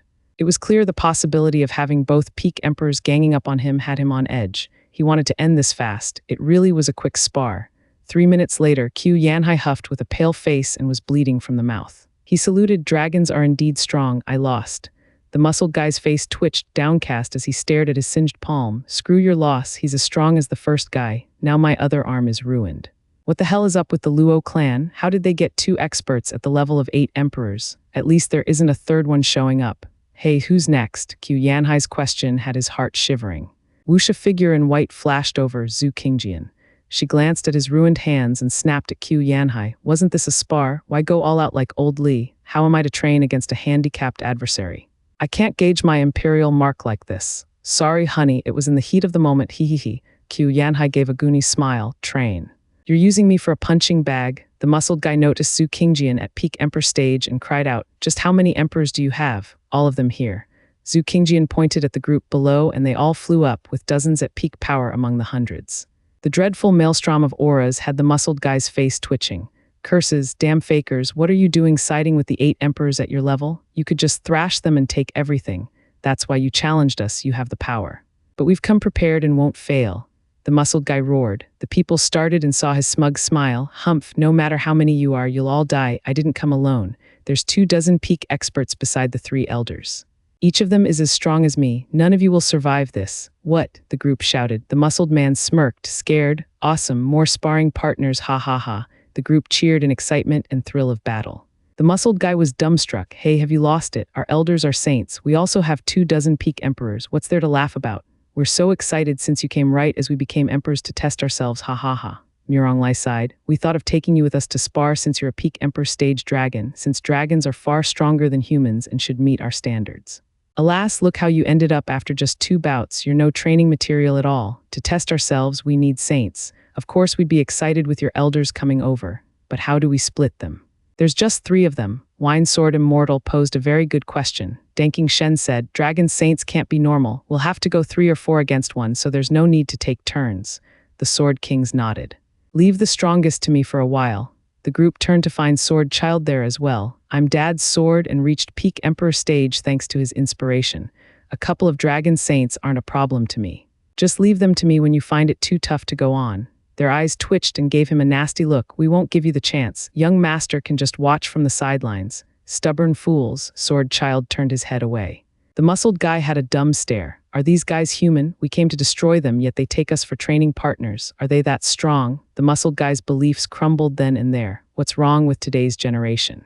Since when did humans become stronger than dragons? Whoosh, dozens of figures appeared, with the 3 dragon elders in the lead. Elder Bai Long said, What happened? Did you meet an expert and call for help? The muscle guy's lips shook, raising his ruined arms and pointed at the hundreds of people in front. The elders gasped, Why are there so many emperors? It's like an 8 emperors faction. No, not even they have so many peak emperors. SSS the elders shuddered, their spine tingling under the gaze of 10 people locking onto them like prey. What did we get ourselves into? Wait, since when did humans look at dragons like that? We're dragon saints too. Pick your targets, charge, having long been ready, Muronglai and the rest shouted with zeal, each after 1 dragon expert. The rest followed after them. The elders gasped, You didn't explain to them who we are. I did, the muscled guy shook his head. It's because of it they don't fear us, wanting to fight us instead. For crying out loud, what is wrong with them? These humans don't even respect us. We'll have to cull 100 and make an example of them. Elder Bai Ling roared, letting his hand drop at the incoming Luo tide, with him taking the lead to charge, attack. These humans must have forgotten our might after so many years. Let them suffer for it. Draconic roars littered the sky as the 24 dragon experts followed him into battle. Boom. The savage shockwave shook the space as it spread from the impact. The 24 dragons were up against hundreds of Luo clansmen, with even the elders facing 3 or 4 sword kings. This showed a clear contrast between the 2 races, with dragons tens of times stronger. The shock, however, came for those prideful dragons. Divine Dragon Sweep. Elder Bai Long unleashed a mighty palm. An image of a hundreds of meters long draconic tail lashing out appeared behind, leaving spatial distortions in its wake. Under such power, the landscape would change for thousands of miles, with the Luo clan's town flattened. Decimating lash, vaulting dragon cleave, sundering lightning. Muronglai, Danking Shen, and Bailey Yulei intervened with their imperial mark made of their sword arts. The dragon tail broke down into nothing. Elder Bai Long shuddered back 5 steps and looked back in shock. It can't be. 3 peak human emperors blocked my attack. They're not your normal emperors for sure. Elder Bai Long was grave, now understanding why these folk were so antagonistic. They were freaks. The other side faltered 5 steps as well, looking at the elder with thrill and astonishment. That's a dragon saint for you. They could only fight him together. It didn't matter, though, for in a spar, one had to go all out to make the most of it. This was the expert that could test their limits and unearth their potential for more. The trio's eyes burned with battle lust. Hai Long and Kai Long met their own match, looking just as dark. As for the other 20+ dragon emperors, they had to contend with normal Luo clan emperors, 10s of them each. As the ardent fight went on, the proud dragons realized these humans weren't normal. They doubted they could even beat them at this point. The muscled guy who started it all sighed. What have we gotten ourselves into? This isn't just some normal human gathering. Their power is beyond human, close to that of spiritual beasts. The 3 elders were beyond mere dragon emperors, yet 3 to 4 humans could hold them back while other dragons couldn't. Ancient experts, Elder Bai Long fought with Danking Shen's group a few more times and turned grave. Hai Long and Kai Long nodded. The rest were dumbstruck, keeping away from their battles for now. The muscled guy with ruined arms flashed to the elder's side and asked, Elder Bai Long, what is this about ancient experts? In ancient times there were humans that could fight sacred beasts and dragons.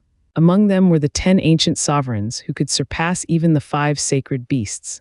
Bai Long spoke, all the cultivators under the 10 sovereigns had the power to fight us dragons, but after the bloody war many perished. The strength of spiritual beasts and dragons is innate, we hadn't changed, while humans lost their roots. That's why humans today are weaker than spiritual beasts. Even if you take the strongest and loftiest of the 7 sacred mountains, they still can't. Hai Long said, they remind us of the fights with the ancient humans. It'll be hard to beat them if we keep holding back. Dragons, assume your true form, we're going all out. Dragon form? The dragons gasped. That was their true nature, meaning their power would be on another level. They were strong to begin with in human form, handling other equal-stage human cultivators with relative ease. They only went full dragon when they had no choice, uncaring of the shame of having their bodies harmed. They were just too prideful to admit that the weak humans were worthy of seeing their true form. Since antiquity, around 500,000 years ago, the last time this happened was when the 7 sacred mountains came charging in. Now it was going to happen again today, when they weren't even pushed back. Isn't this overestimating them a little? Elder Hai Long, I don't want to hear it. Since they have ancient expert strength, we'll fight them for real. Hai Long's eyes were firm, turning to the other elders. They say ancient dragons fought with humans using their true bodies. What do you think? The others nodded, agreed. The elders jumped out of the fight and into the skies. With a roar, their bodies glowed white and soon revealed themselves as 3 huge red, white, and black dragons with unspeakable aura. Their tails swish sent cutting winds. Under the fierce winds, the Luo clan town threatened to crumble. They're now 10s of times stronger. Danking Shen gasped in shock. Fellas, this looks bad. It's no longer a spar now. 3 of us aren't enough to take even one. Muronglai's face twitched, sweat trickling down his brow. Yeah, dragon saints are no pushovers. We have to stop them somehow before they ruin the town. We just got a foothold on sacred domain, but now it's about to be destroyed. They all gave grave nods. You should be proud of forcing us into our true form, Luo clan, but now it's over. The wounded, muscled guy had a sinister grin of disdain. We once faced 1,000 saints with 100 true dragon saints destroying a mountain. While only the elders remain, with the 24 dragon emperors, you're finished. A true dragon emperor is enough to face your saints, ha ha ha. The muscled guy roared and turned into a 100-meter-long earth dragon. His 2 claws were wounded, but was still more than enough to handle the normal Luo emperors. Following his action, the rest of the dragons changed as well. The sky was now filled with huge dragons, ready to unleash destruction upon the world. Looking at the incoming apocalypse, the people's hearts sank, their brows locked, and their breathing heavy. Leave the dragon saints to me. Former sword kings like you should have no trouble dealing with the dragon emperors, or there'd be no point in you being here. A lazy voice sounded as slow steps approached. Who the black figure floated into the coming storm. Bai Long's eyes shone, and he swished his white tail at the heads of the humans below, like a scythe to reap their lives. Whoosh, the huge tail unleashed a terrible power, crushing the city's walls to dust. Danking Shen's group was grave yet didn't dodge. Whoosh, a black light shot out of nowhere and met the tail. What? Bai Long felt his huge and all-powerful tail come to a halt from something beyond his control. He even felt pain from it. What is going? Bai Long was shocked, watching as white scales fell down and blood spurted everywhere. Not just the sensitive dragons, but even the humans were overwhelmed by the scent of blood. The dragons gasped at Elder Bai's red tail. How did it get hurt? Who did that? Get out here now, Bai Long roared with bloodshot eyes. One strike had him bleeding. It was but a flesh wound, but that was a power neither of the ones below had. He couldn't believe the Luo clan had an even greater expert than these, and by the looks of his wound, he could kill dragon saints. Bai Long was grave, with the other 2 growing tense. Just what is the Luo clan? How many experts do they have? A light footstep sounded in the stillness, revealing a wicked grin and on the face of an 8-year-old. Ha ha ha, I'm Dad's sword. Cause trouble here and you'll be leaving in pieces. Dragon saints sure are amazing, only getting your scales peeled when it should have killed you. That's one tough body. A child, Bai Long gaped. Did he shoot that sword attack? A damn child harmed me. Is the Luo clan filled with one freakier monster than the next? Was it you who harmed me? Dragon saints are strong and renowned in the sacred domain. I guess with Dad away, I'm the only one in the Luo clan that can harm you guys. Got a problem with that? Sword Child gave a taunting smirk. Or do you believe that anyone here can hurt you now? What a bummer. Since anyone can kill you, are you worms or dragons? Ha ha ha. How dare you? Hai Long roared in fury, flicking his tail at Sword Child. Have a taste of this then. Feel free to dodge, but your town will be no more. Be buried with the rest of them. Who? A huge shadow came crashing down, overshadowing the sun. Sword Child smiled and charged at Hai Long with his right hand shining black. Then why don't you try my power? Dragons and sacred beasts aren't the toughest in the world. I have the strongest body, ha ha ha. Apocalyptic sword, bam. The oversized black tail clashed with the tiny Sword Child in a glorious explosion. The shockwaves spread everywhere and warped the skies, with the dragons forced back under the pressure. What monster is he? How can a child take on Elder Hailong's tail? Did he just say he's dad's sword? Does that make his dad a god? You're saying the Luo clan's true expert hasn't come out yet. The dragons were shocked to the core. Have we rushed things by coming here now? How were we supposed to know there was such a mighty faction hiding here? Their shock didn't stop there, watching with bugged eyes as a black figure punched through the huge tail, bearing a wicked grin. Hailong howled in pain and anger. Holy hell, he hurt another dragon saint, and this one's much worse. How is the kid so strong? It's harrowing. Danking Shen's side grinned. Sword Child was something the sacred domain had never seen, a sovereign weapon.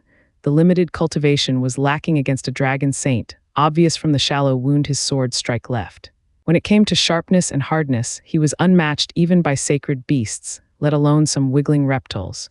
Using his body as a blade, the bloody outcome was more than obvious. No matter how hard one trained their hands, they couldn't break a nail. Danking Shen's group sneered at the two wounded dragons. Dragons pride themselves on their toughest bodies, but look where that got them, ha ha ha.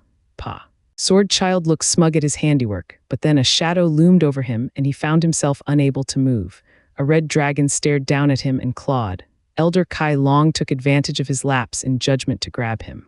Elder Kai Long smirked, ha ha ha brat, you're too cocky. Humans are tricky with their many and strong martial arts, but your bodies are frail. I don't know what art you pulled to hurt them, but I got you now. I need to just squeeze and you're paste. What's holding you? Sword Child taunted with a raised eyebrow. Few things can kill me in the world, but squeezing ain't one of them, hee hee. The huge dragon eye twitched and Kai Long raged. You got spunk, so allow me to share with you the feeling of having all your bones crushed. Kai Long squeezed hard. His claw hardly moved even as he strained to make a fist. Something was stopping him from doing it. What the hell? Kai Long used two claws this time to no avail. Sword Child rubbed his chin in a most condescending way. Old timer, any harder and you'll be breaking your knuckles. My bones are the toughest there is. Damn brat, don't get cocky. No matter how tough humans are, they can never reach a dragon's level. Kai Long couldn't accept it, squeezing with more strength. The rest just stared. Sword Child yawned, feeling no pain at all. He found it more amusing to give the straining dragon a taunting look. After having enough of trying, Kai Long huffed and relaxed his grip, knowing how futile it all was. Sword Child's eyes shone with bloodlust. Kai Long, Bai Long cried out. A black sword wave shot through the red claw and showered the skies in blood. 4 large rough talons rumbled as they landed on the ground. Kai Long wailed like a banshee. Sword Child flew up and laughed. I told you so, old timer. Now you broke your fingers. Everyone gasped at this unbelievable sight, their hearts jumping from shock. The dragons felt fear as Sword Child's cold eyes snapped on them. What abomination is he? Elder Kai Long's hardened claw ended up without 4 talons under his attack. It's nothing short of a fairy tale. You're saying the brat is tougher than a dragon saint. He can't be squished. Is he not human? He was not, so there was no point for you to even try. Danking Shen's group knew this best. Sword Child's display still sent them reeling in shock. He's a chip off the old block for sure, using the same tactics and toying with the enemy. The dragon saints fell for the enemy's scheme and played to his rhythm instead of their own. Sword Child was an emperor but had the body of a divine sword. The dragon saints could have just used their powers to wipe out his soul and be done with it without a hassle. This was where excessive pride in their draconic bodies got them, thinking it infallible and suffering for it. Kai Long kept howling in pain and fury, looking at Sword Child with savagery. The other 2 elders were just as hateful, looking at him for a sign of weakness. Dragons, attack together, destroy the Luo clan, give the city no quarter. Kai Long roared, giving a bloody order. The rest howled and charged.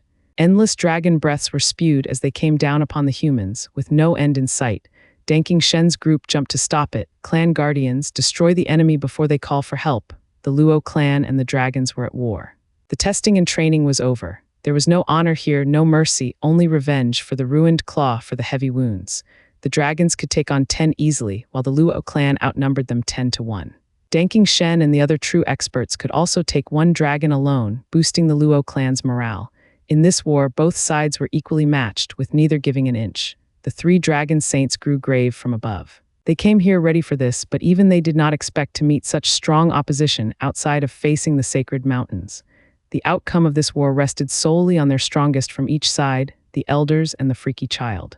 Once we beat him, we can just mow down the rest of them. The same applies to the kid, killing our dragons like nothing. The fate of both sides rested on just 4 people. Bai Long and the elders flicked their tails and shot for Sword Child together. A spectator would think dragons have lost all their honor to gang up on a child. Aren't you three the elders on top of the dragon clan? You're ganging up on a frail boy. They couldn't care less, for this boy gave them a bloody lesson. Rather than wait for the him to take them down one at a time, they would finish him then and there. Bam. Hai Long took the lead and hissed as he whipped his tail at Sword Child, sending him hurtling. Bai Long waited behind to claw him and sent him reeling in another direction. The intense shock of the blow got his body shaking, though he didn't care since it wouldn't hurt. Physical attacks were useless. The dragon still didn't get it after all this time. Kai Long shot ahead of him and struck with savage fury many times stronger than before, sending him flying again. Sword Child was treated like a ball, passed around between the three dragons thousands of times. A human would have been reduced to nothing ages ago, while Sword Child didn't even feel an itch, sneering at them. After bouncing him around tens of thousands of times, the dragons grew tired and stopped. For crying out loud, what is this kid? We've been attacking him for so long but can't even hurt him. Is he even human? Kai Long panted hard while the other two nodded. Sword Child snickered, drawing two fingers and cutting the air with them, letting out a whistling and metallic sound. Had enough, old timers. Now it's my turn. Sword Child shot for Kai Long. I took 4 talons last time and now I'll have the entire claw, ha ha ha. Kai Long suffered once and leaned out of the way and dodged with his tail. Sword Child's finger slashed a black sword wave and took some of his scales along with blood. Not bad, didn't think you'd be so nimble with such a huge body. Sword Child taunted, slashing where Kai Long dodged. A shame my sword isn't so easy to avoid. Whoosh, a sword wave shot from his finger, right for the huge dragon. Kai Long shook in horror. While it wasn't Sword Child's direct attack, he still couldn't take it on. He might end up cut in half. In this critical juncture, he couldn't dodge and blocking was ill-advised. He took a deep breath and blew, releasing a scarlet glow, draconic wave. Bam, the two attacks met, and with a resounding boom, they shook everything around. Kai Long shuddered and looked grave, while Sword Child got pushed 10 feet back, looking a little flushed. Bai Long lit up and cried, look, the kid got pushed back and seems to be in some pain. How come? We pounded him thousands of times already and it didn't even scratch him. Hai Long frowned. Bai Long said, I got it. His reaction is due to using our powers. It's not his body that reacted, but his soul. He has a tough body beyond ours, but his soul is only that of an emperor, not so monstrous. Use soul attacks and he'll die. Right. We've gotten so used to dealing with humans with our bodies that we forgot about attacking his soul. Now that we've found such an abominably tough opponent, we'll have to learn from them and use soul attacks, ha ha ha. Hai Long mocked. Kai Long lit up as well and grinned. Sword Child frowned, his heart sinking as he inched away. Crud, the fools found me out. Not even 100 dragons could break my body, but my soul. Sword Child looked around, searching for Danking Shen or the others to join up and defend his soul. The 3 dragons found his weakness and instantly unleashed 3 red, black, and white glows at him. Draconic wave, Sword Child's eye twitched and he dodged once and twice, only to find himself in front of the last, blocking his retreat and forcing him to face it. He swung his fingers before the scarlet glow, blocking it, but that action shuddered his soul and messed with his tempo. The 3 glows combined just then and appeared once more. SSS Sword Child gasped inside, with no chance to dodge. Blocking the combined attacks would leave him gravely wounded as well. He was stuck, something the 3 huge dragons relished. The freak is done for, hee hee hee. 5 colored dragons joined together formed a black mirror right in front of Sword Child. Dad, Sword Child cheered while the dragon's heart sank. Dad, does that mean the real monster is here? Boom, the combined attack of the dragons landed on the mirror, making it shake a bit. Black energy then formed vortexes on its surface, sucking up the power into those abysses. This can't be. The 3 pairs of huge draconic eyes shuddered in disbelief at the weird mirror. Domain Soul Imperial Mark, it can devour anything. Even so, we unleashed our draconic waves, not something a mere Imperial Mark could absorb. Just how was that Domain Soul formed to be so tough and take it on? Hai Long cried out, staring at the black mirror with fear. The kid's father is a monster as well, defying all logic. Whoosh, rumbling came from the mirror as black dragon claws emerged from the vortexes, shooting straight for the dragons in the sky. Crack, the dragons were still out of it, only waking up when there were 5 black claws on them. Those claws were hard as diamonds, making the dragon emperors unable to break out of them. What the hell are these things? Og, the black dragon claws pulled one dragon into the mirror. He howled just before his end came, followed by many other dragons. The sky was filled with draconic howls 1 second, then eerie still the next, with the sun shining on the remaining 3 dragon saints. The dragons and Danking Shen's group gasped. What kind of imperial mark did Zhuo Fan make? How is it that insane? We barely get to hold our own against one, yet he finishes all of them like nothing.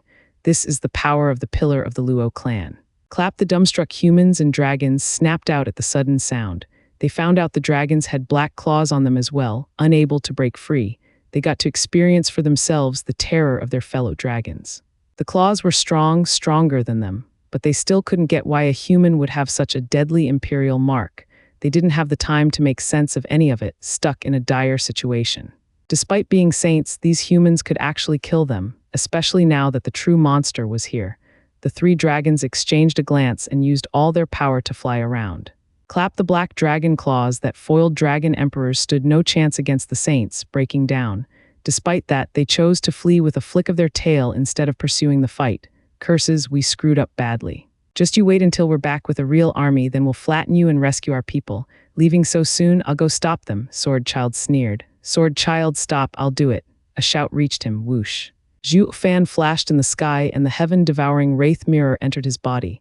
Looking at the parting dragons, he had a nasty smirk. He vanished from his spot and appeared before the trio. So fast, the dragons stammered from shock. What skill was that to catch up to a dragon saint's speed?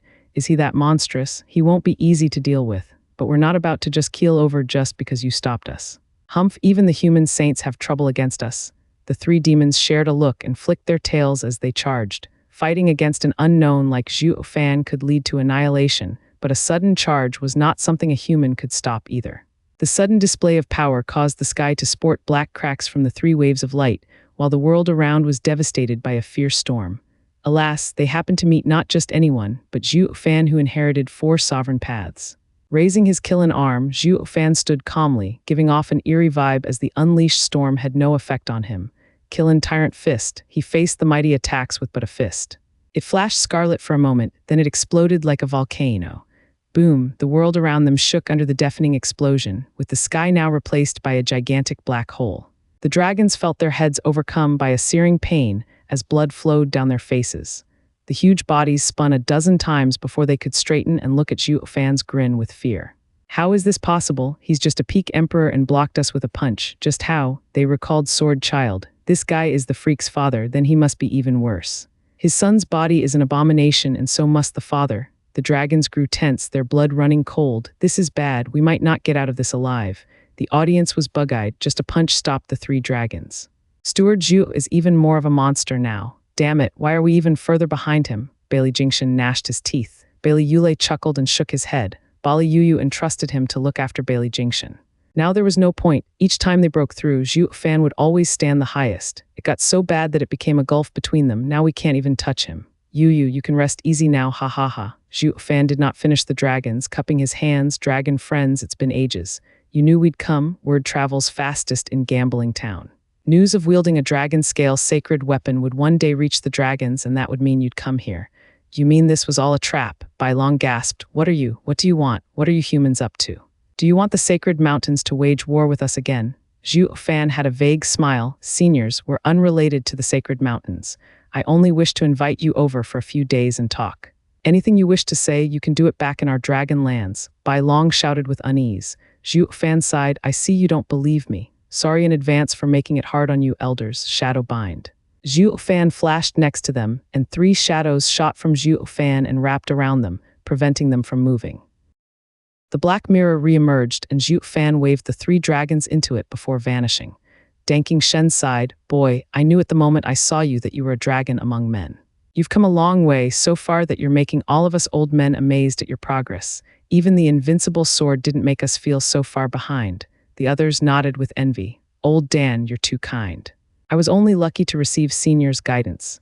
Zhuo Fan smiled, pacifying their downcast moods. Elder Li, did you find anything about what I asked? Li Jingshan bowed. Steward Zhuo, forgive me. This turned out to be hard. The area was erased of any clues. Erased? Yes, they say the sky fell 100 years ago, that not one survivor remained from the sudden destruction. Li Jingshan reported with doubt. The strange thing is, any disaster should have at least have some survivors. Even if they did die in the end, some clues had to be left behind or traces of what happened. Yet there was absolutely nothing.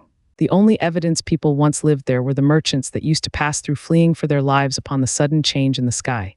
Zhuo Fan frowned. It was done quite thoroughly. Steward Zhuo, should I continue? No, I don't think there's anything else to find. Zhuo Fan sighed. What cities are Yi Lin, Young Sanzi, and Kaior guarding? Call them over and send someone else instead.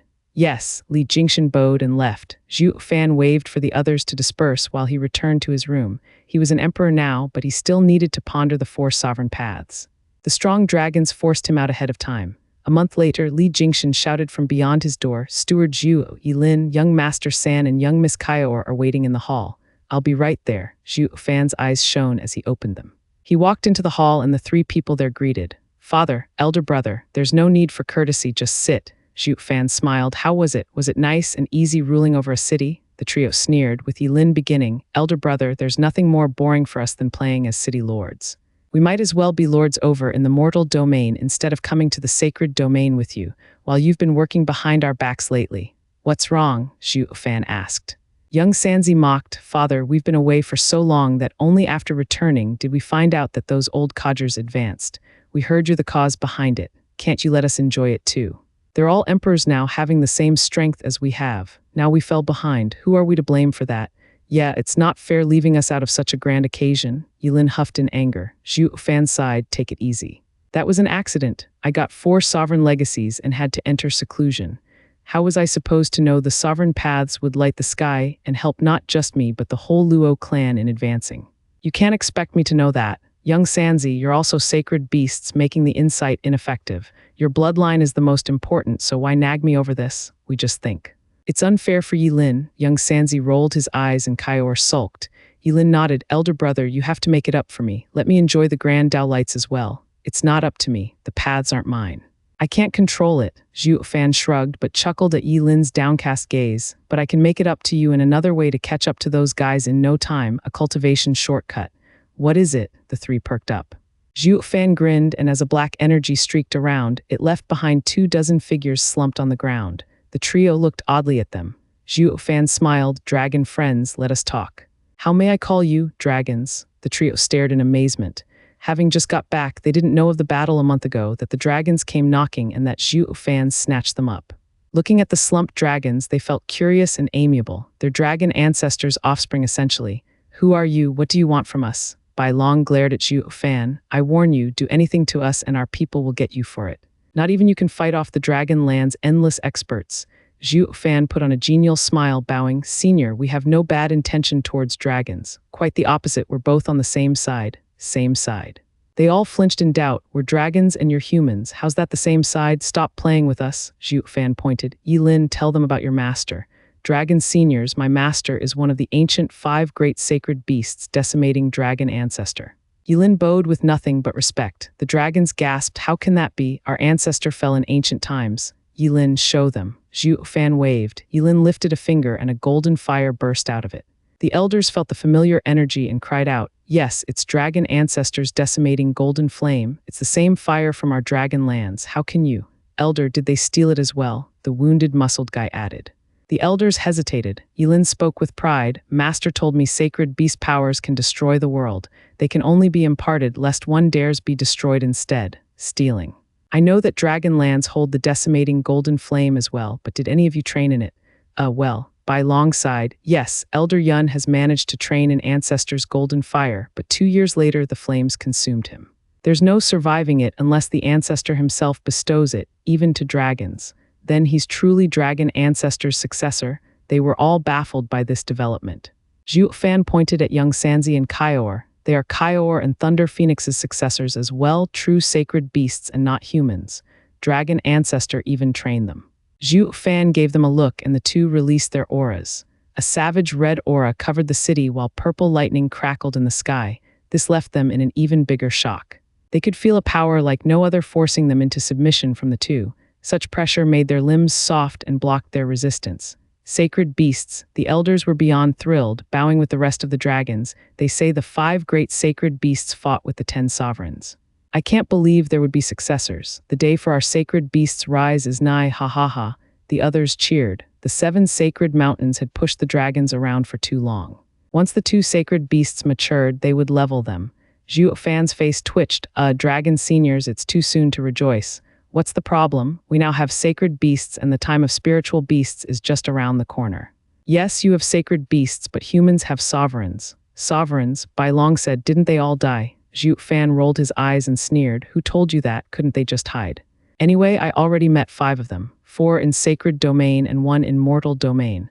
Also, besides these 2 young sacred beasts, the other 3 are still trapped. Attacking humanity doesn't make sense. You'll only let the sovereigns see you and ruin your efforts. The dragons froze in place with Bai Long shaking. Say what? The sovereigns are still alive. That means humans aren't finished yet. I can't claim all 10 are around, but there's still enough of them. Zhuo Fan snickered. Their faces twitched with Bai Long sighing. Just who was it that spread the word the 10 sovereigns and the sacred beasts fell? Aren't they still alive here and now? You also mentioned that the other 3 sacred beasts are trapped. Our ancestor, yes, he's trapped in a place called the mortal domain. Zhuo Fan spoke gravely. You can tell that we have dragon souls. To form it, dragon power is needed. There's no way for humans to steal it when you're guarding it with vehemence. With dragon ancestor in the mortal domain, only by gathering earth dragon souls to draw out the dragon power will it work. Since he's your primogenitor, drawing dragon power shouldn't be hard. The others nodded. I see. So you all came from the mortal domain? Is dragon ancestor all right? How do we save him, people? He is very much safe. Zhuo Fan appeased. He can't go out just yet and send us ahead to sacred domain. Yet, yes, he can't break the mortal domain's barrier, but it's quite easy to break his cell. He won't do it because of one man. Who? The creator of mortal domain, the heavenly sovereign. Zhuo Fan's eyes shone. Bai Long cried out, the top sovereign. He made the mortal domain. It was meant as a prison to confine the sacred beasts. The heavenly sovereign hasn't done anything to them all these years, making his situation unknown. That's why Dragon Ancestor had us go ahead and scout the place for his trail. If the heavenly sovereign is weakened, it'll be the best chance to strike. Also, we've made preparations in the sacred domain to help all of them escape the mortal domain. Then your Dragon Ancestor's envoy here to help them. Bai Long was excited. Zhuo Fan nodded without shame. Yes, this is Sir's intent. To wait or strike true. That's why I'm saying we're on the same side. Dragon Ancestor relies on us in the mortal domain and relies on you in the sacred domain. Will you help us? Of course. Anything for Dragon Ancestor. Bai Long roared, the others joining him in standing tall. It was his life's greatest honor to lay his life for Dragon Ancestor. Yilin sighed. They might look like humans, but they're as simple as spiritual beasts where it counts. Dragon Ancestor has no trouble getting out and coming to sacred domain, but this bro of mine has misled them. He stands for the humans in the end anyhow, not wanting for the sacred beasts to reign once more. If it turned out that the heavenly sovereign was their common enemy, they would return. It all came down to Dragon Ancestor's words, if they could be trusted. Zhuo Fan offered a hand with a smile. Do we team up? We're all doing this for Dragon Ancestor. That makes us family. Pa. Bai Long shook Zhuo Fan's hand hard. We will do our all to go with your plan to save Dragon Ancestor. How may I call you? Luo Clan's steward Zhuo Fan. Dragon Clan's elder Bai Long. Bai Long grinned and patted his chest. You have an impressive body for a human. How did you train? At Dragon Ancestor's favor, he offered me a scale and reforged my body in the golden flames. No wonder, ha ha ha. Bai Long believed him more. With Dragon Ancestor coming, it was a reason to celebrate. After pleasantries, Zhuo Fan pointed at his people. Our investigation is to thwart the heavenly sovereign, but first we'll need more strength. I ask Elder Bai to take these 3 to the Dragon Lands and teach them. They will act as representatives of our cooperation and to also gather more men. They are 2 sacred beasts and Dragon Ancestor's disciple. They have great authority among the sacred beasts. Of course, Qilin is the head of beasts. Thunder, Phoenix, and Kun Peng oversee the north and south birds. Xiao rules the seas and Dragon Ancestor created his race. Most of all, the spiritual beasts came from them, and they were once a force to be reckoned with in the sacred domain. By long side, ever since the 5 sacred beasts fell, us dragons were the only ones still putting up a fight against humans, with the birds and beasts scattering. This time is different, with the 2 of them calling them attacking the 7 sacred mountains will be nothing, ha ha ha. Zhuo Fan nodded with a smile. Great, but let's be subtle about it and not let them catch wind of this. The Dragon Lands are vital in the sacred domain, with many eyes on them. That's why we didn't come knocking the moment we got here, attracting the enemy's attention. We thus thought of drawing you out to talk. The sacred weapon from a dragon scale comes from Senior Kun Peng. He must have forged it from a deceased dragon. I ask for your forgiveness. It's fine, we're not petty to mind trifles. It's all for Dragon Ancestor. The dragons didn't mind it. It's unknown when Qilin and Thunder Phoenix will mature, but a war is knocking and we need all the sacred beasts. Is there a way for them to grow faster among spiritual beasts? Well, Bai Long hesitated. We are the only spiritual beasts able to take human form, and that is because of our precious land, Dragonizing Pool. In the ancient past, when humans and spiritual beasts were at peace, Dragon Ancestor and the Shadow Sovereign made it. It contains the essence of Dragon Ancestor and the core of Shadow Sovereign's path. We are able to find human reflections in its waters, using its power to turn human. Our own strength is greatly improved as well. Sacred beasts can turn human by themselves, but if they can go through the dragonizing pool, taking in dragon ancestors' power, it will deepen their form. The Shadow Sovereign's path is truly intricate, not only dividing people into flesh and soul, but shadows as well. By bringing out the power of their shadow, they can maximize their potential. Dragonizing Pool is a true masterpiece of cooperation between a sovereign and sacred beast. Zhuo Fan nodded and rejoiced inside. Great. Yilin, you guys got your wish, receiving a dragon's favor to make up for your weakness.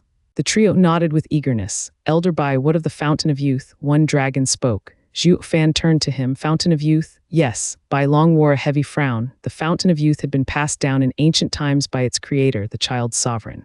Those that bathed in its waters will remain young and strong for all their lives, even in seniority. The Fountain of Youth helps one's heart as well, shedding away all worries and attaining inner peace. When humans cultivate in the fountain, their hearts will not be plagued by any negative emotions, heightening their insight towards a sovereign path to incredible degree.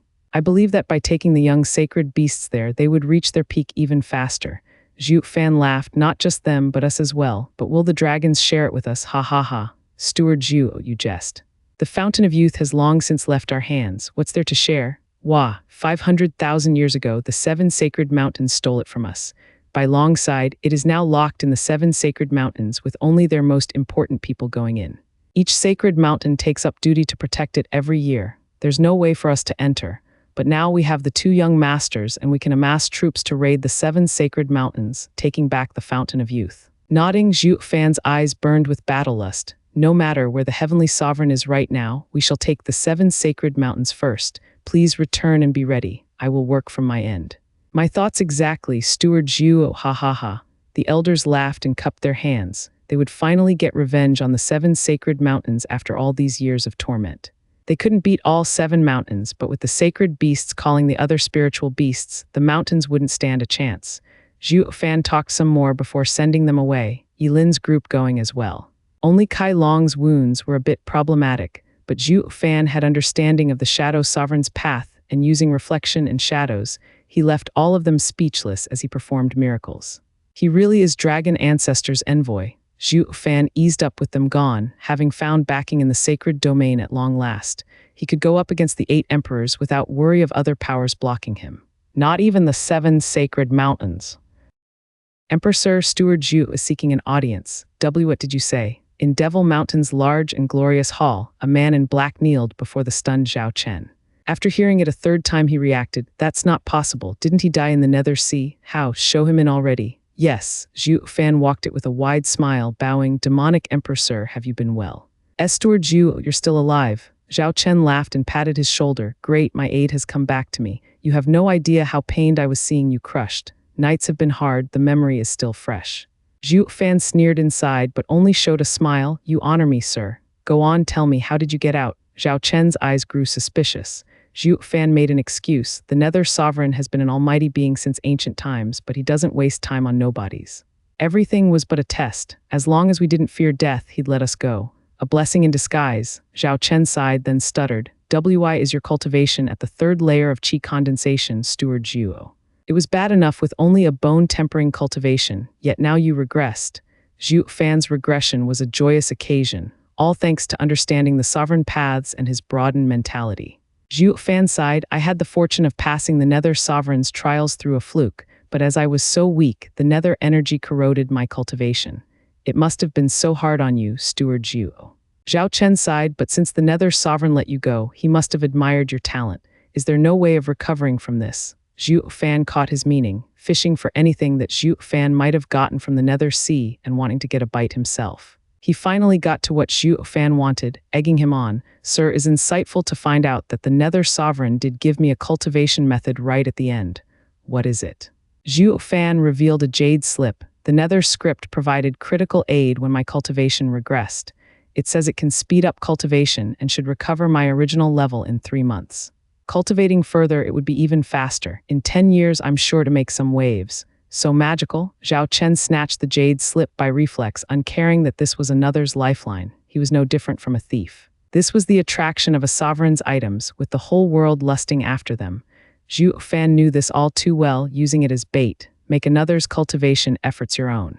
Absorb it within you. Zhao Chen gasped. The sovereign's cultivation method is incredible. It can even do this. Yes, how else would you get instant results? Ha ha ha. Zhuo Fan said, it's a pity my cultivation is too low and I can't take on much. I could only absorb 1 qi condensation cultivator a day. I can't have anyone else know as well, lest I earn public anger. Sir has to be careful. Zhao Chen was too thrilled to care. Yeah, very careful, ha ha ha. Why would you show me such a dangerous thing? Aren't you afraid I would steal it and silence you? Steward Zhuo, you could never make such a basic mistake. Zhuo Fan stared hard at him. He was obsessed with the new cultivation method, but not enough to rob him of his mind. Zhuo Fan nodded. Sir is right. The cultivation art isn't a danger to just everyone, but to yourself as well. That's why I wish to share it. I don't need many resources now, but with time the demand will rise as soon as I grow in strength. I could never reveal my new strength, so I need Sir's help. Makes sense. Zhao Chen squinted at the jade slip. He knew exactly what resources Zhuo Fan needed, and that this cultivation method would incite hatred from everyone. At the same time, the lure of power was too much for some to bear. A swift rise was impossible by common means, only through this art. No one wants to part with anything that comes from a sovereign's domain.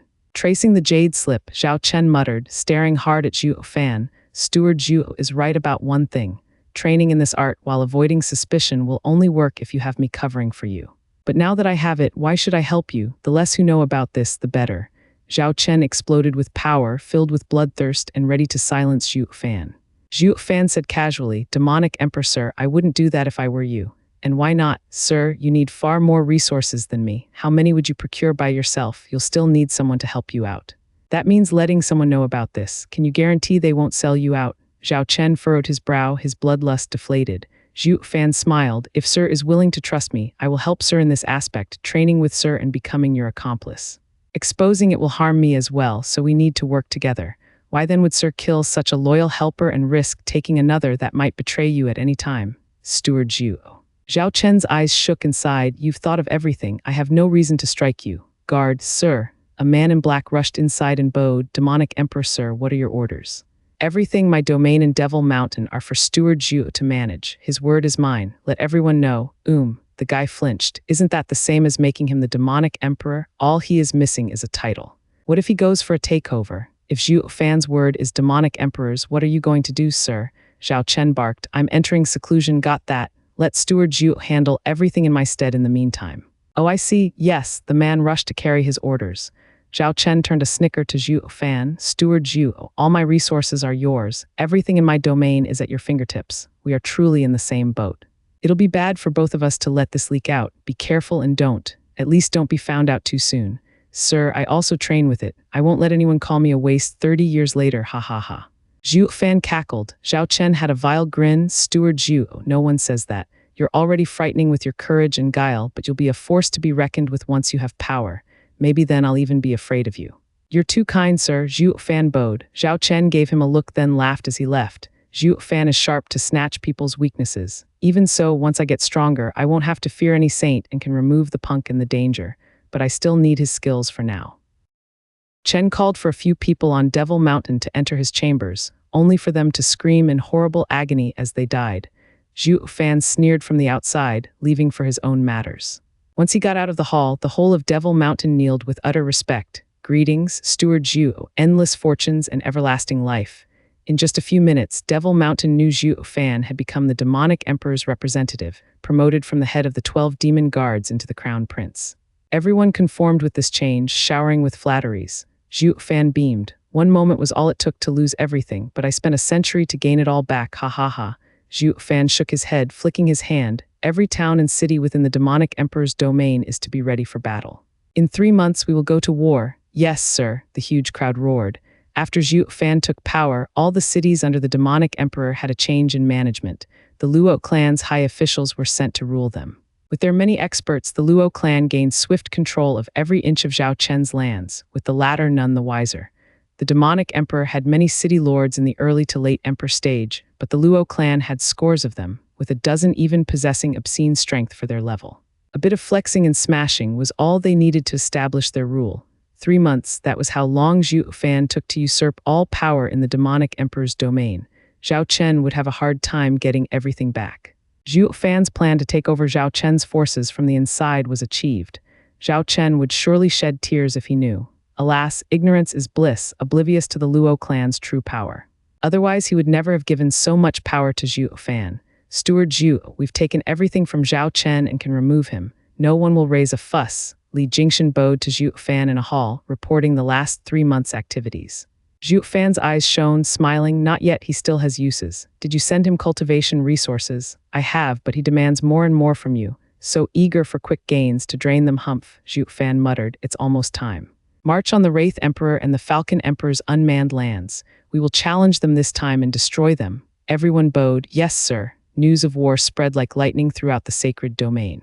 Under Zhu Fan's command, the demonic emperor's army stormed the 2 emperors' lands. They stood no chance, with 10 cities falling in 3 days, butchering all people in their path. The demonic emperor's army was ruthless and terrifying. Damn you, Zhao Chen, bam, the Falcon Emperor slammed a table. It's only been a couple days of peace and now another war starts. The punk was vicious last time as well, pushing us to fight the enchanting Empress and Sword Emperor to wear each other out. We had no time to recover and he's coming for us again. The Wraith Emperor frowned hard. We can deal with his treachery, but I fear there's someone even more cunning making things harder. Who? The Falcon Emperor gave him a look and exclaimed, You mean his new right hand, Zhu Fan? The Wraith Emperor sighed. Falcon Emperor, have you noticed how despite Zhao Chen's cunning, he was crude and easy to anger? Now though, looking at the previous war and the current one, each step is taken with precise calculations from someone. It's like we're merely puppets dancing to his tune. Why do you say that? Think for a second. Why would the demonic emperor attack us both? Isn't it because he saved his strength last time? And how else did he do it if not by inviting the enchanting Empress and Sword Emperor to fight for him? The 8 emperors have always been smart not to get involved in pointless affairs, but why did they join regardless? Who brought them? Zhu Fan, the Falcon Emperor nodded. He didn't look like much when I saw him as we greeted the saints, but Zhao Chen has always kept him around. He has to be good at something. The Wraith Emperor continued. Yeah, he made a mess of things in the demonic emperor's stead, forcing both of our sides to lose. This time he's sending troops. I heard that the demonic emperor is in seclusion and gave all power to Zhu Fan. It means the war was Zhu Fan's idea and not his master. The Falcon Emperor's beard shook as he slammed the table. He got some nerve, waging an 8 emperors war whenever he wants. The Wraith Emperor sighed. He really is reckless, for not even the demonic emperor would do this. There's no way an aide would do this. It's like he's the real demonic emperor. The Falcon Emperor gave him a long look and nodded. Yes, the only thing the punk is missing to step on the big stage is strength. Should we just remove him? The Wraith Emperor nodded with a nasty smirk. In a world of strength, being weak meant you were nobody, for anyone could just squash you. Even if you're great at everything else, ha ha ha. Before a room on Devil Mountain, Zhu Fan bowed. Demonic Emperor, I've brought what you requested. Rumble, the stone door cracked open after a series of heavy sounds, then Zhu Fan stepped in. He grinned at the familiar room as the door closed behind him. A man wrapped in thick black energy sat in center, with a fervent gaze, that of a demented person. After 3 months of cultivating, his aura took a darker and foul air, giving him a sinister vibe like that of an abomination on the prowl for man flesh. He should be close to going mad at this rate. Zhu Fan bowed. Demonic Emperor, sir, zip it and give me the ingredients. Where are they? Zhao Chen barked, exposing an excited grin like that of a beast.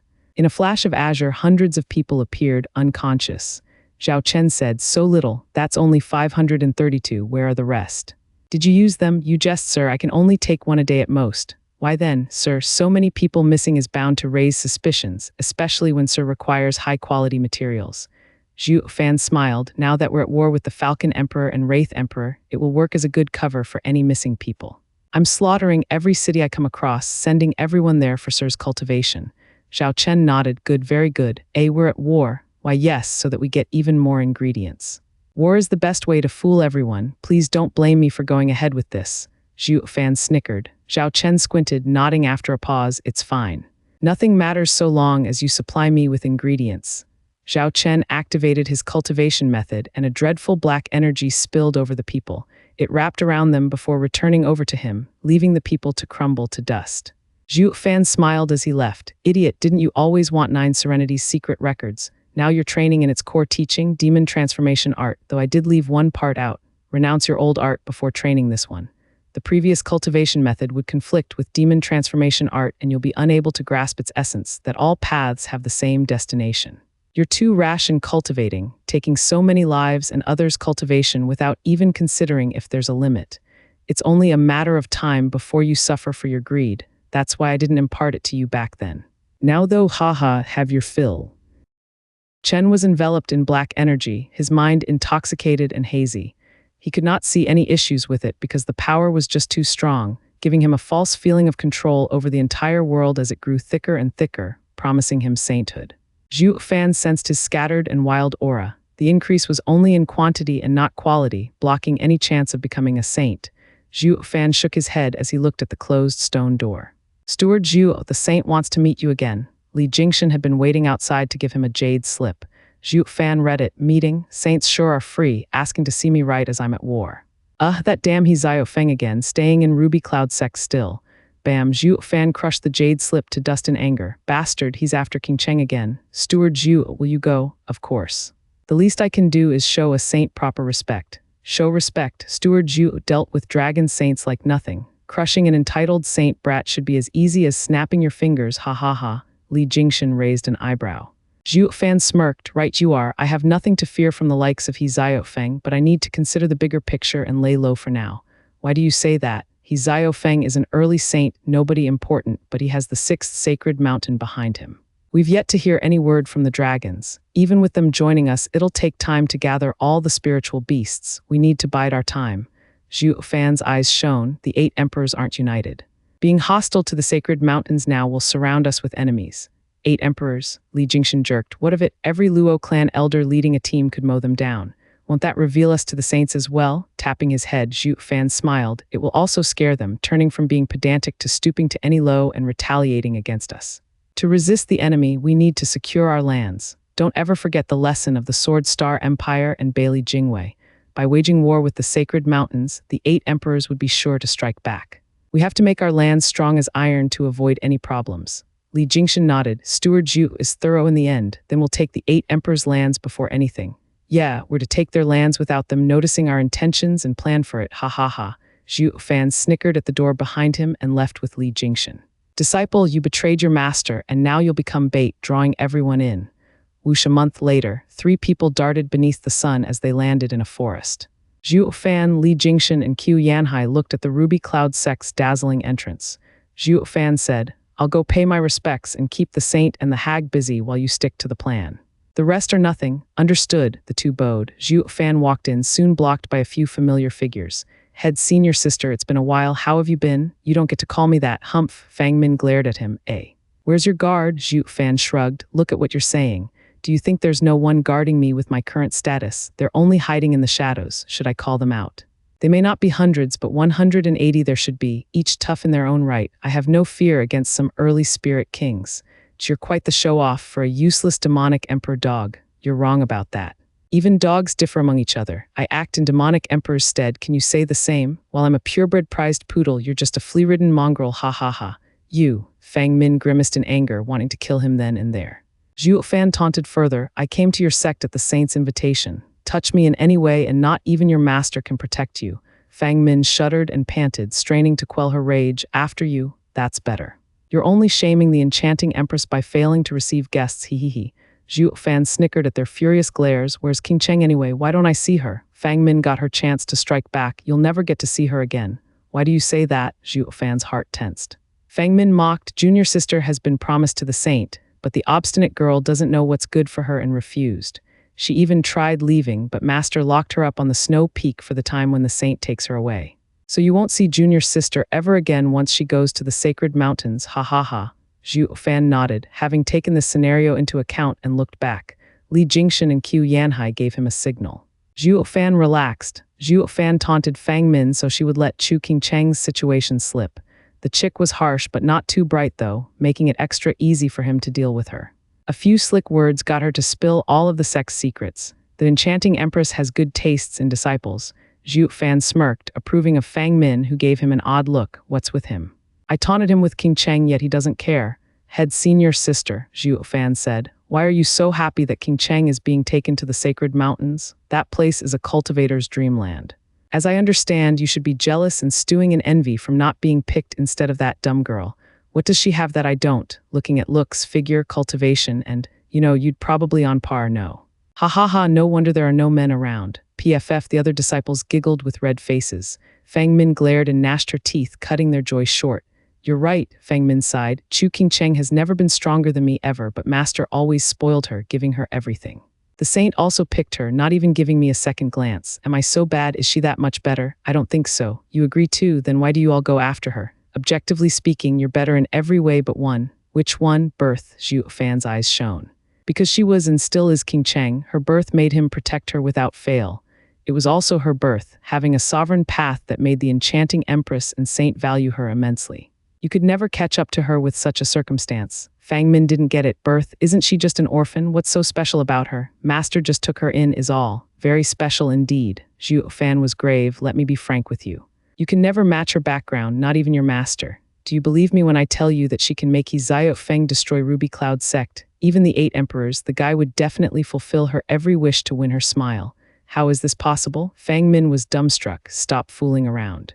A saint would never spoil his girl that much. The 8 emperors in the sacred domain are like the sacred mountains to them. Their death will bring chaos. This isn't spoiling, it's about worth. What does it matter if the world burns so long as Qingcheng smiles?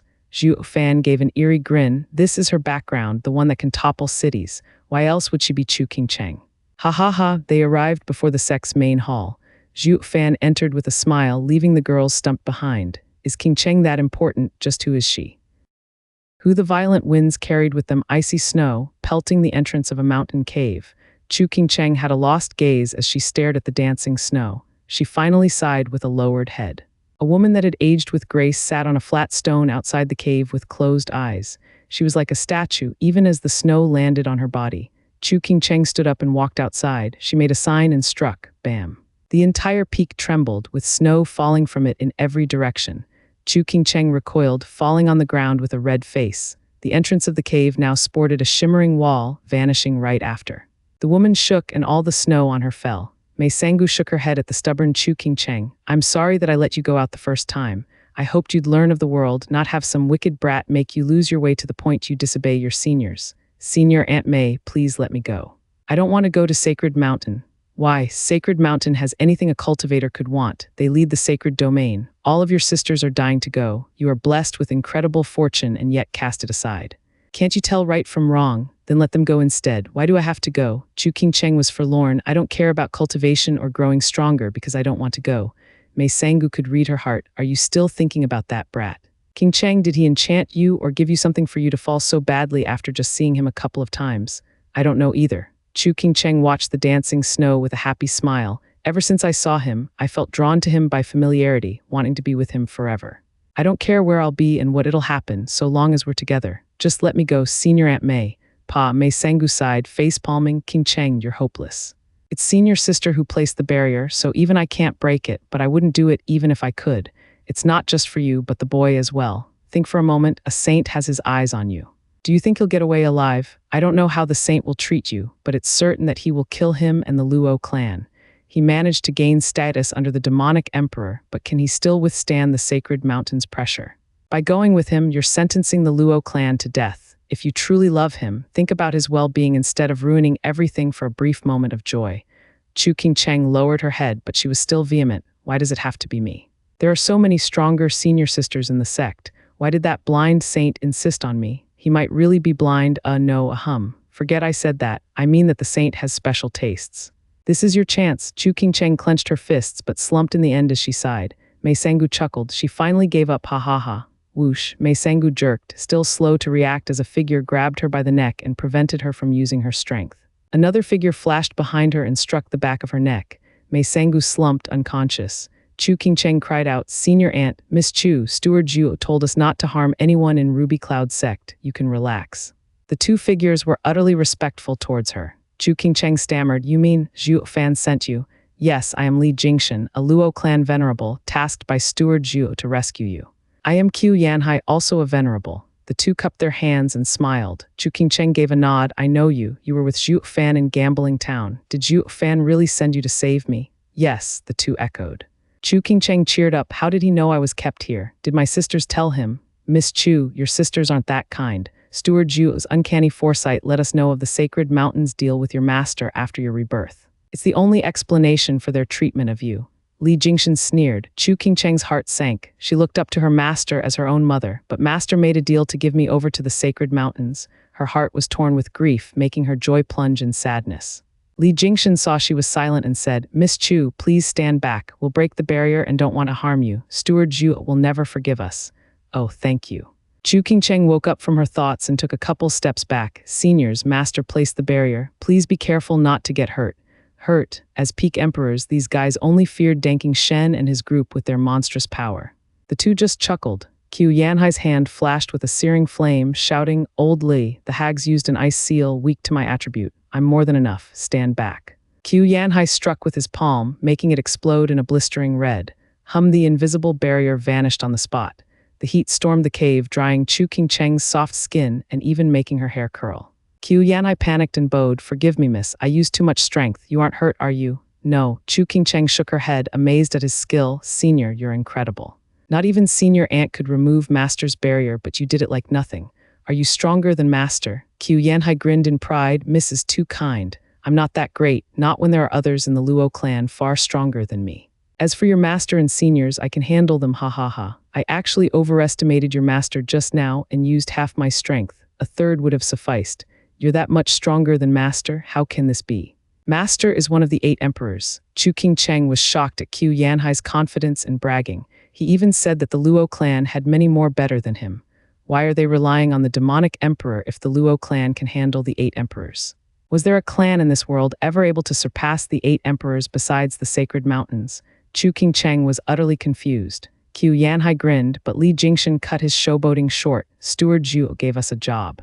Let's save her and go." "Oh right, miss, come with us, it's now or never." Qiu Yanhai rushed to Chu Qingcheng. She then recalled something and stepped away from Qiu Yanhai. The two were puzzled. "Miss, what's wrong?" "You go, I'm staying. Tell Zhuo Fan that fate keeps us apart." "Why? If you take me, you'll become enemies with Ruby Cloud sect and even get the sacred mountains to attack you. I could never forgive myself for getting all your clan killed." Chu Qingcheng's shoulder slumped. "Zhuo Fan earned his master's recognition in becoming steward, but I won't harm the Luo clan and him because of me. Go and tell him to not look for me again and not use his status carelessly."